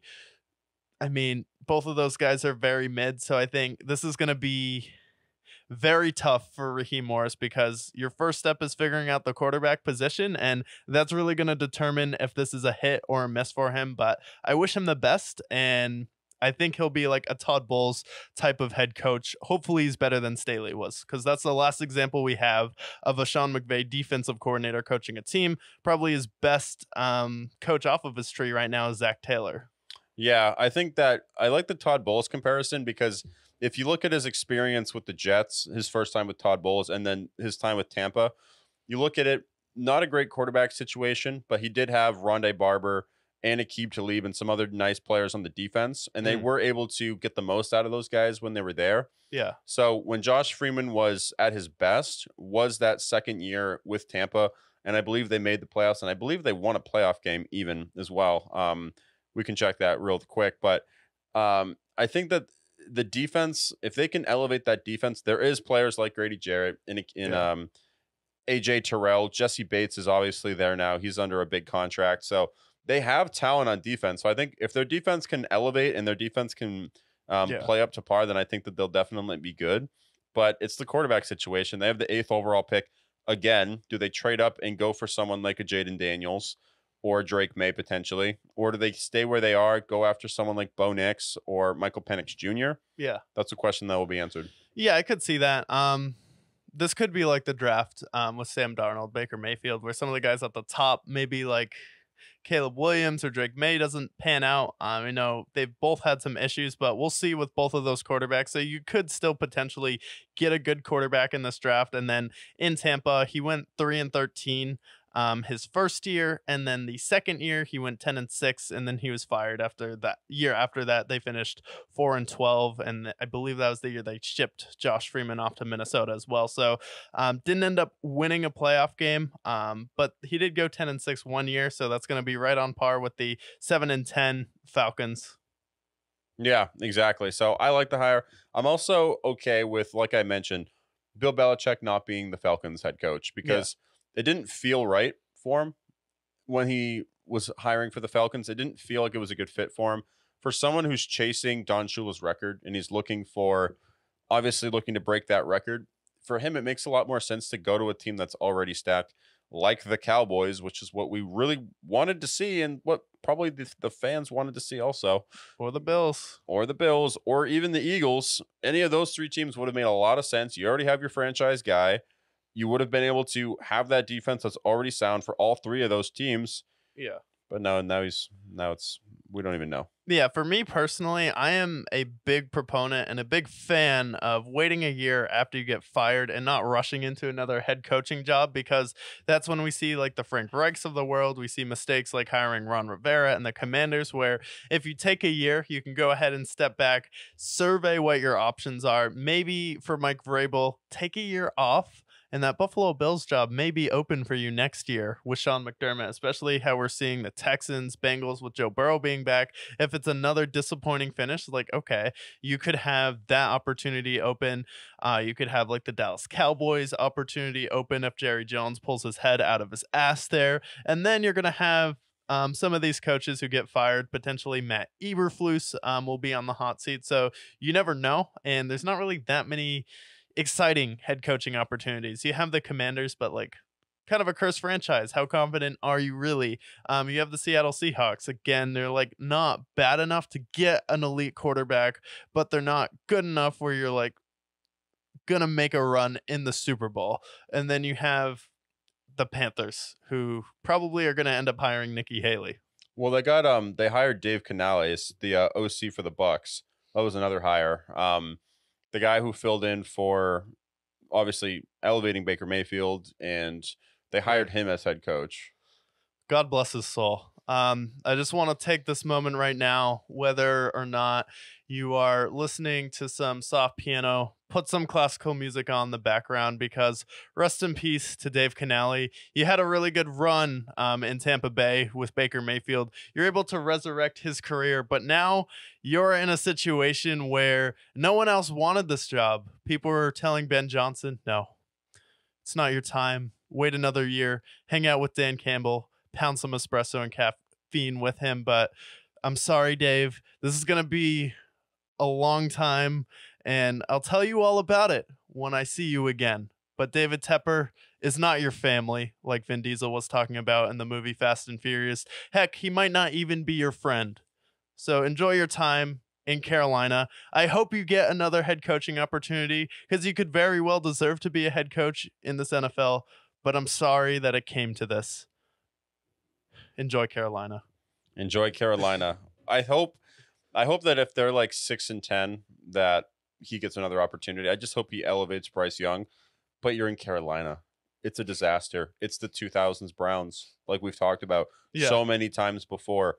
This is the same team that nearly hired Condoleezza Rice as their GM, the Browns that was. And then the Panthers, we mentioned Nikki Haley. She was interested, but she is in a presidential run. So obviously, probably not the year. Next year, who knows? Whether she goes into politics or into the NFL, she has her options with Carolina, as she does like nuking particular parts of the world / NFL locker rooms. Yeah, it made a lot of sense because Nikki Haley is very into weapons, which is a problem that the Panthers have. So Nikki Haley would definitely give them maybe the best weapons that they have ever had, and that's where she makes her money. She makes her money collecting stock options from Boeing. She went from bankrupt to going ahead and then just collecting a bunch of money from weapons agencies, so they would have the best weapons on their team there. So it's a shame that she wasn't hired, but I hope for Dave's sake that he seems like a nice enough guy, and he seems like he did deserve an opportunity because he got Baker Mayfield paid this year.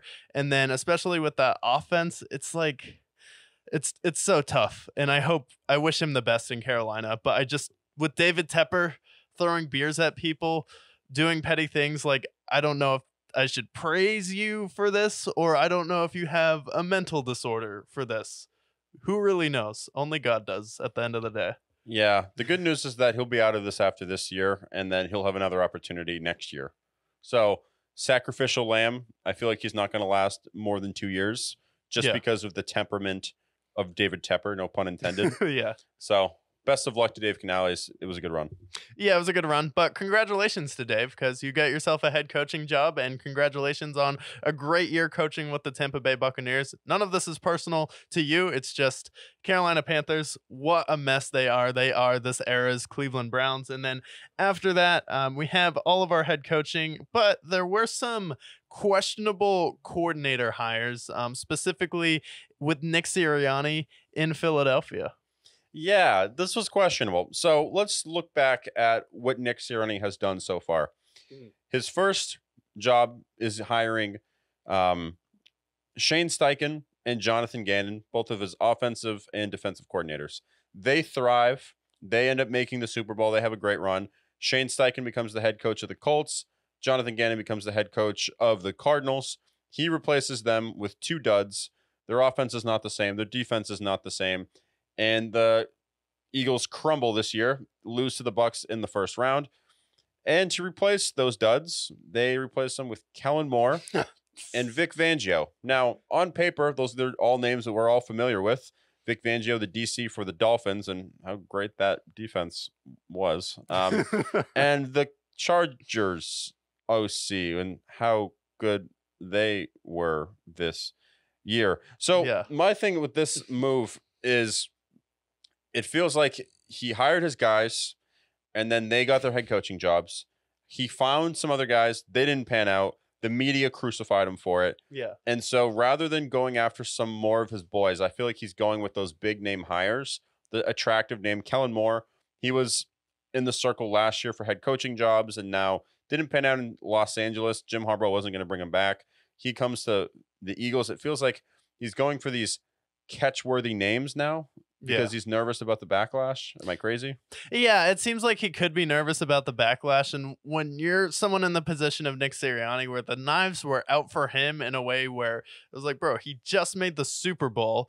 If this was Sean McDermott, you'd be like, I can't believe people are asking Sean McDermott to be fired after losing in the first round and getting to the Super Bowl last year. I'm like, what are we doing? The guy went to the playoffs 3 out of his first 3 years as the head coach. He went to the Super Bowl, and then this wasn't a problem with coaching with the Philadelphia Eagles. It was a problem of everyone on that defense and offensive line got old, and it was a good maturation when they made the Super Bowl of a young star in Jalen Hurts coming along with A.J. Brown, Devontae Smith, Dallas Goedert. While Dallas Goedert was banged up, their entire defense was hurt. They let C.J. Gardner-Johnson walk, who led the league in turnovers last year, and then both of their coordinators left, and then you made Matt Patricia the play caller. So that was his biggest mistake and probably his only fireable offense, but it can be hard to replace coordinators, and I think you are onto something where if the knives are out for him so much, he's kind of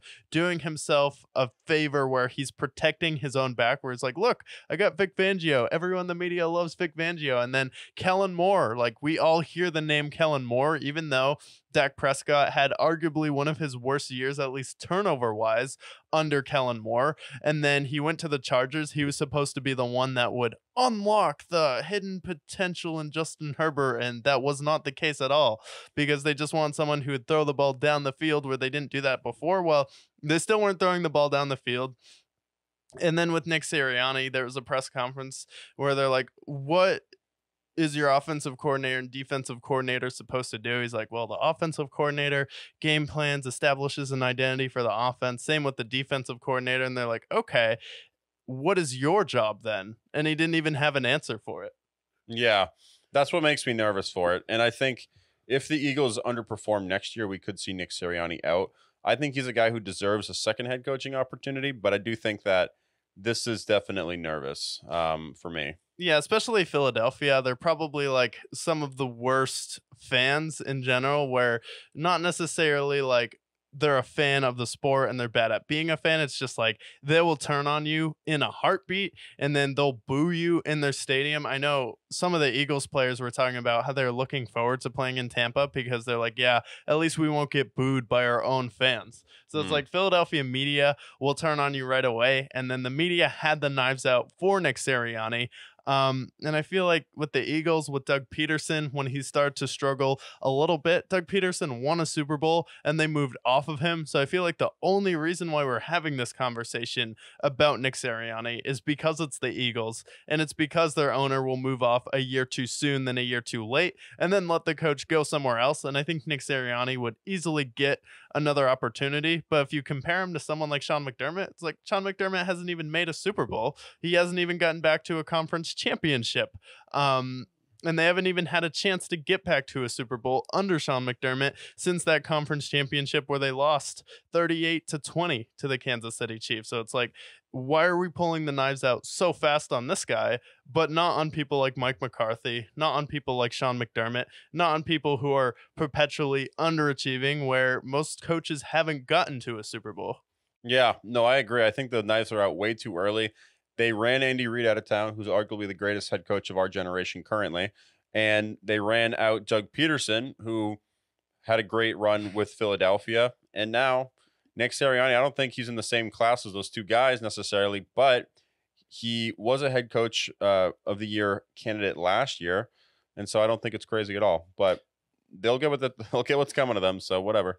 Yeah, and I think this is definitely the pressure probably getting to him a little bit, where he's like, okay, let me go ahead and hire these two big name guys. And Vic Fangio, you could argue, is the entire Dolphins defense was pretty much hurt by the time they got to the playoffs, so we can give him the benefit of the doubt there. But I feel like this is a team that really needs to get younger, have a better draft, and have a better free agency, because bringing in fossils like Darius Leonard's just not going to get it done at this point. No, I don't think so either. They need some youth there.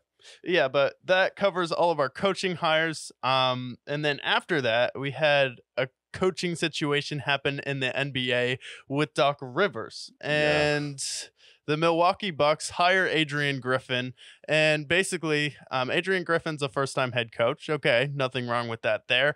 And then they bring in Terry Stotts after they trade for Damian Lillard. If you don't know who Terry Stotts is, he was the longtime head coach with the Portland Trail Blazers when they drafted Damian Lillard. He was the one coaching them when they famously upset the Houston Rockets when LaMarcus Aldridge had like back-to-back games of 42 points, and then Damian Lillard ended up hitting one of the most iconic shots in NBA history, falling away, leading them to victory over that.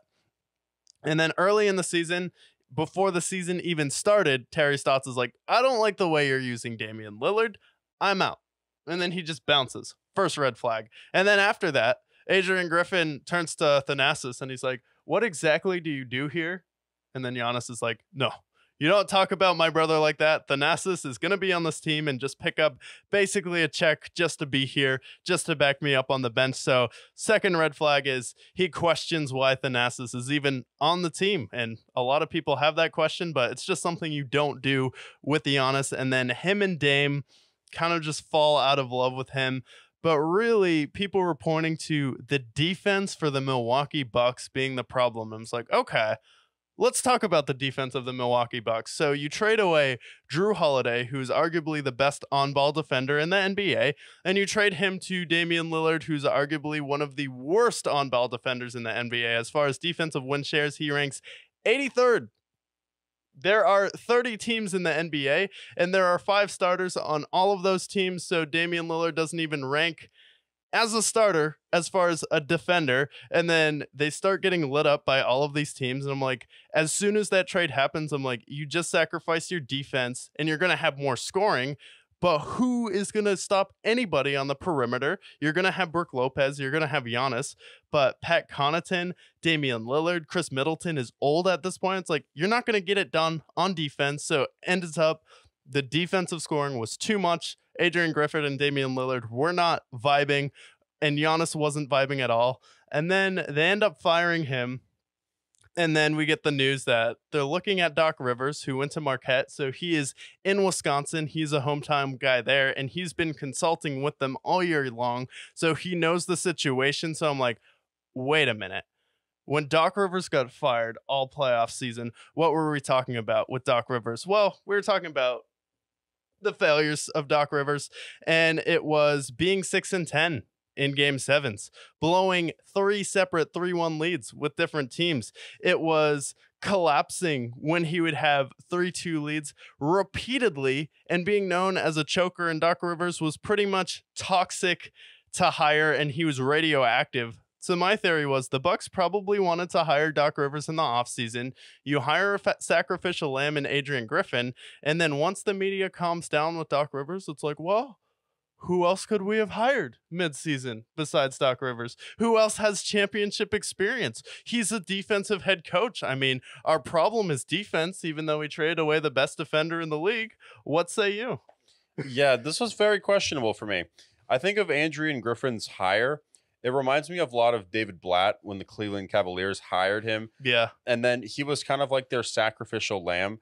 And although I think the circumstances then were a little differently, but they fired David Blatt. He was definitely over his head. I think Adrian Griffin to some extent also was, just handling the Eagles on that team. Yeah. They move on. They hire a relatively big name. I mean, Tyronn Lue at the time was definitely a marketable name. But then they have Doc Rivers. And this, for me, you mentioned Terry Stotts, you mentioned Adrian Griffin, and now you mentioned Doc Rivers.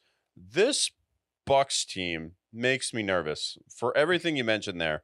With first that head coach and all the egos that are there, with this lore with Thanasis, which I understand why he's there. Obviously, he's his brother there, kind of similar. Just having a James Jones on all LeBron's teams, just picking up free rings. Yeah, sure. Or there's the Curry brothers or whatever. The Gronkowski brothers were there together at the same time.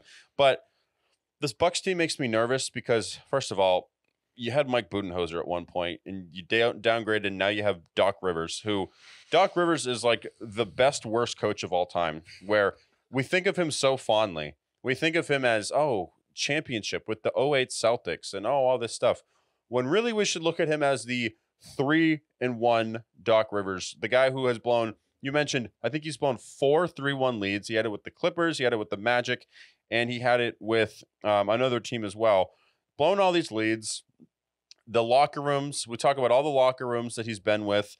The Magic hated him. The Celtics big three hated him. Rajon Rondo and him almost got in a fist fight during practice at certain points. Yeah. Chris Paul was not a fan of Doc Rivers. Blake Griffin wasn't a fan of him. DeAndre Jordan. The Sixers, Joel Embiid wasn't a fan. Neither was James Harden. So, Doc Rivers, you talk about a guy who's kind of like a... He's a buzzworthy name, and he has all these things that they like about him. But at the same time, everywhere he's gone, not only has he choked in 3-1 leads or 3-2 leads, but he's also had everybody, prominent players, have spoken out about how much they hated him. Yeah. And now he's going to a Bucks team that clearly has chemistry issues. So that's my concern so far. Yeah. And it's like a Bucks team that has chemistry issues. I don't think that's even the biggest deal because I think Giannis and Dame can figure it out offensively.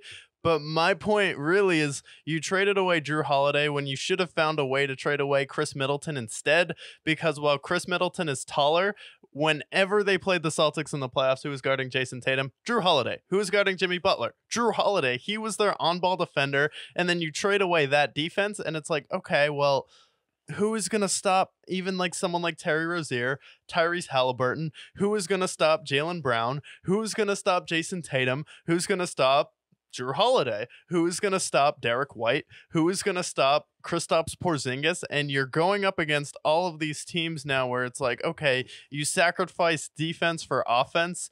And it's different with the Cleveland Cavaliers because you had really good defenders on that team, but the Milwaukee Bucks simply don't have the perimeter defense to even fix those issues or give Doc Rivers a chance to remedy this. And then you look at Josh Rivers, it's like Doc Rivers, it's like, who is he blowing 3-1 leads to? Like, that's a great question. And it was the Clippers year. You blew a 3-1 lead. So not only was it James Harden was on the bench when they came back. This was to the likes of Josh Smith and Corey Brewer. Like, that's a major red flag there.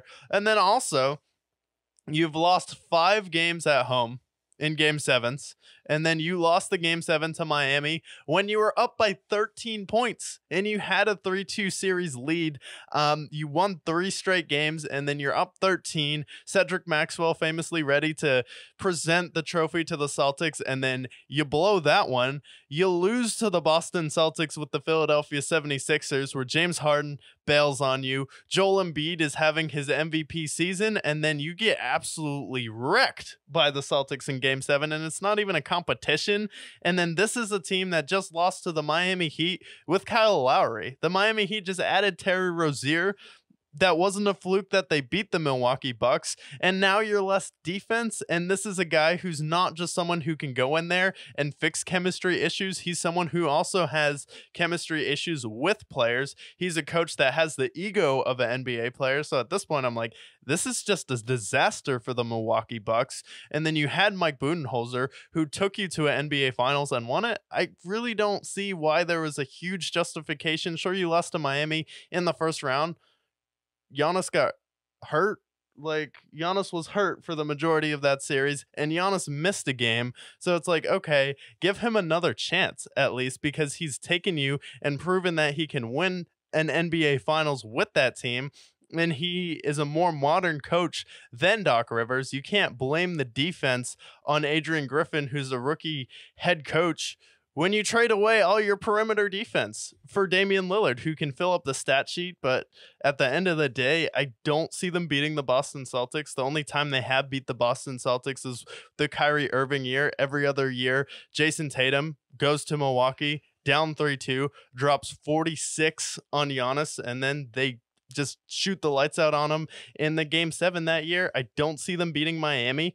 So this is an absolute disaster, and Doc Rivers is not a Band-Aid. This is like, oh, we have a tsunami. Let's pull up some tarp. Maybe we could have some helicopters hover over with some tarp. Maybe that will stop the tsunami from wrecking the city. It's like, I don't think the tarp has the best track record here. No, you know, it kind of reminds me, although these are players joining the team, it feels like a move of desperation. It kind of reminds me when the Warriors went out and got DeMarcus Cousins, or the Lakers in the early 2000s. They went out inside Gary Payton and Karl Malone to push their title contenders to the forefront. Nash and Howard, yeah, and that as well too. So it's like, this feels a lot more desperate to me, and this makes me wonder about Giannis's future with the Bucks, because you've seen him be increasingly frustrated with the city of Milwaukee.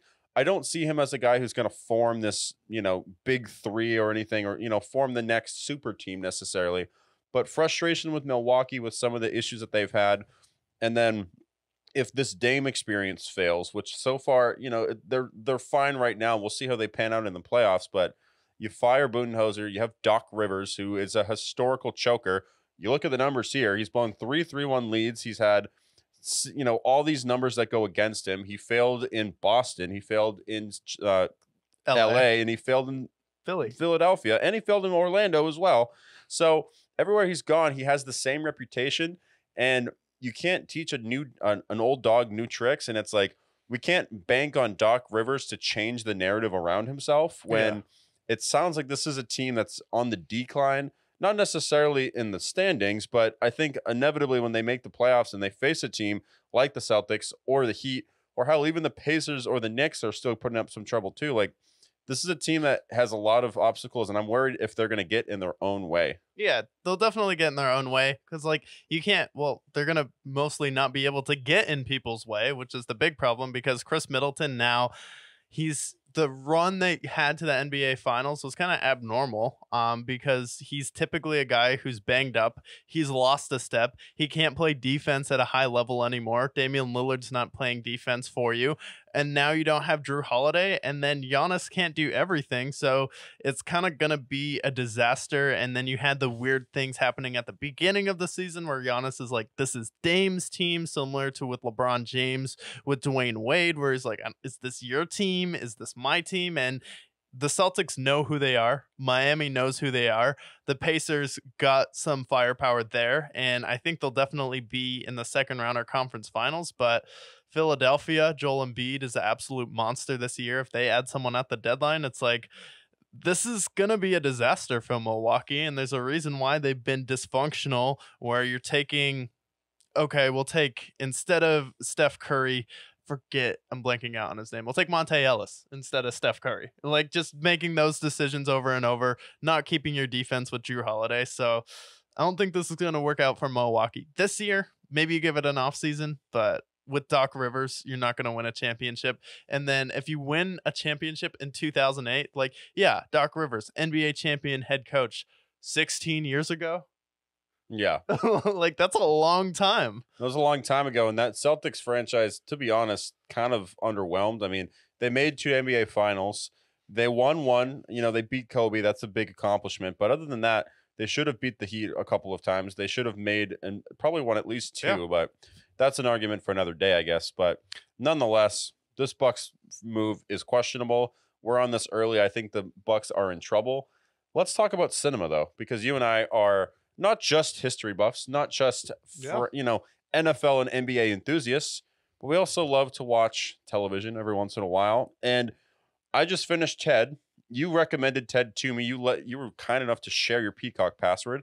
Yeah. So, Ted, 7 episodes, mini series. We had, I think he's like, what, 16 in the show? John is. And yeah, I think they're set in like Cambridge or some shit, but Ted, the show. Somewhere in Mass, yeah. And it's definitely very Boston. Like, the first scene in the show, they're like, damn it, I gotta fix the car. They're like, Dad, what's wrong with the car? It's like, nothing's wrong with the car. It's like, what? Something's wrong with the car? It's like, you immediately have like that prototypical Boston family. And I like shows that like kind of like just bring you down to a normal family. Like, this is like the normal struggles of a family in Boston, and you can really apply it to any city, but you have kind of the dysfunctional dad. You have the mom who's kind of in denial of where her marriage is at that point, and then some of the red flags she's ignoring with the dad. I thought they get the family dynamic done really well, and there's a lot of relatable characters.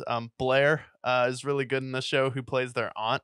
But what were your overall thoughts, like, when you first started the show? Like, okay, the family dynamic, like, outside of like the teddy bear, obviously, but like before we get to the humor, like, I thought that was really the strong suit where it made the show down to earth and pretty relatable to most people. Yeah, I think the relatableness to me almost pissed me off in a way, because the stepdad in the show reminds me well, he's not technically the stepdad, but the father figure in the show reminds me a lot of my stepdad at the time. So it pissed me off because of how accurate it was. Just this really angry, stubborn, alcoholic stepdad like figure. I was like, wow, this guy sucks. And he played the guy who played him did a great job playing that character. You have like this, not quite Lori Foreman, but kind of like that sweet mom figure in the show. Yeah. You have this like argumentative teen with Blair, and then you have John and Ted, who obviously have their own adventures in the show. So like character wise and like plot wise, like I was in for it. I think that they did a great job casting, and I think they're definitely going to do a second season for sure. Yeah, I definitely hope they do a second season. And I thought I really like the movies a lot with Mark Wahlberg. I know not a lot of people like the second movie, but I thought they definitely had a lot of laugh out loud moments. So it's a comedy. It's supposed to make you laugh. Second movie did its job. And if you're a sports fan, Tom Brady is in the movie as well. So I thought that was a great cameo. By Ted. Yeah, and then I felt like this show, the first episode, seeing him go to school was really funny. And then when he like shoots the TV with the gun when he's on the slip and slide, and then they immediately get like the almost like Family Guy vibe where each episode has a theme, and I think it benefited from being like 50 to it was like 40-minute episodes, but I feel like it benefited from just not being a bunch of 20-minute episodes, so they could actually let a storyline develop. Most notably, it's been out long enough where we can talk about storylines, but when they're fucking with their bully Clive, and then they're just like prank calling him, and then they're like, Clive, where are your father? And he's like, oh my god, Dad. And then they end up pushing him over the edge, like just that storyline. And then I really liked oh, the Halloween party was hysterical too. Oh yeah, my favorite episode was when the dad, who is like this ignorant drunk, grumpy dad figure, no one ever agrees with him, dreams to have his toy truck as a kid turn into a person and agree with every take. He ends up being this like racist, annoying, fucking argumentative truck, basically. Yeah. Getting in all sorts of trouble there. So that was hilarious. And then they have this porno episode where they're trying to get this porno and they're trying to like get this like weird jerking off scene. The scene's like, it's grotesque and it's like the type of humor you would expect to see from a Family Guy like show. But I feel like it being live action was what made it refreshing for me, because we've seen Family Guy the last 25 years. We've seen the same jokes. It's the same characters, but have a new batch of characters with similar but slightly different humor. The cutscenes, I think, pan out a little better than the newer Family Guy episodes. So if you're a fan of Family Guy, you're a fan of Ted, like this is a show that has that humor, and it's got a lot of elements that like it takes like there's a lot of plot twists in the show that you don't expect.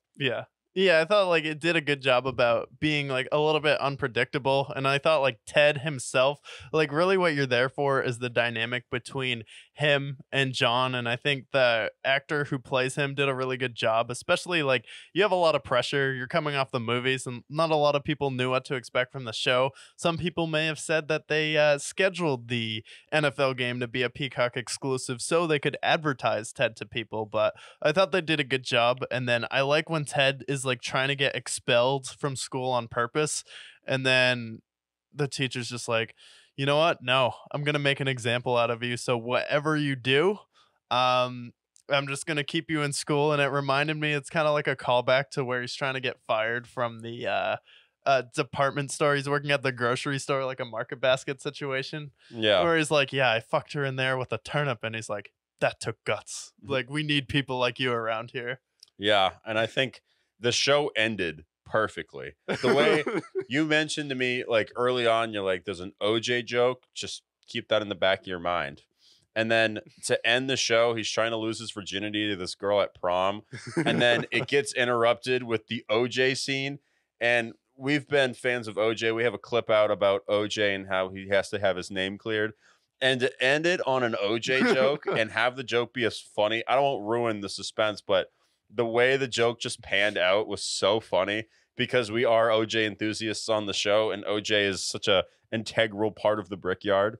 Yeah. It could not have ended any better. Yeah, I don't think the show could have ended any better, because like you don't see it coming at all. And it's like a similar situation to like the college episode where you think the professor's trying to get with Blair, and they're going that route where he's like, oh, like be my assistant, and like if you sleep with me, like you'll be able to get the job. And then it turns out no, he's trying to fuck Ted instead. And then he comes out in the teddy bear costume. I was like, oh, okay, plot twist. I didn't see that coming at all. Yeah, no, this show is great, and if you have Peacock, I recommend it. Yeah.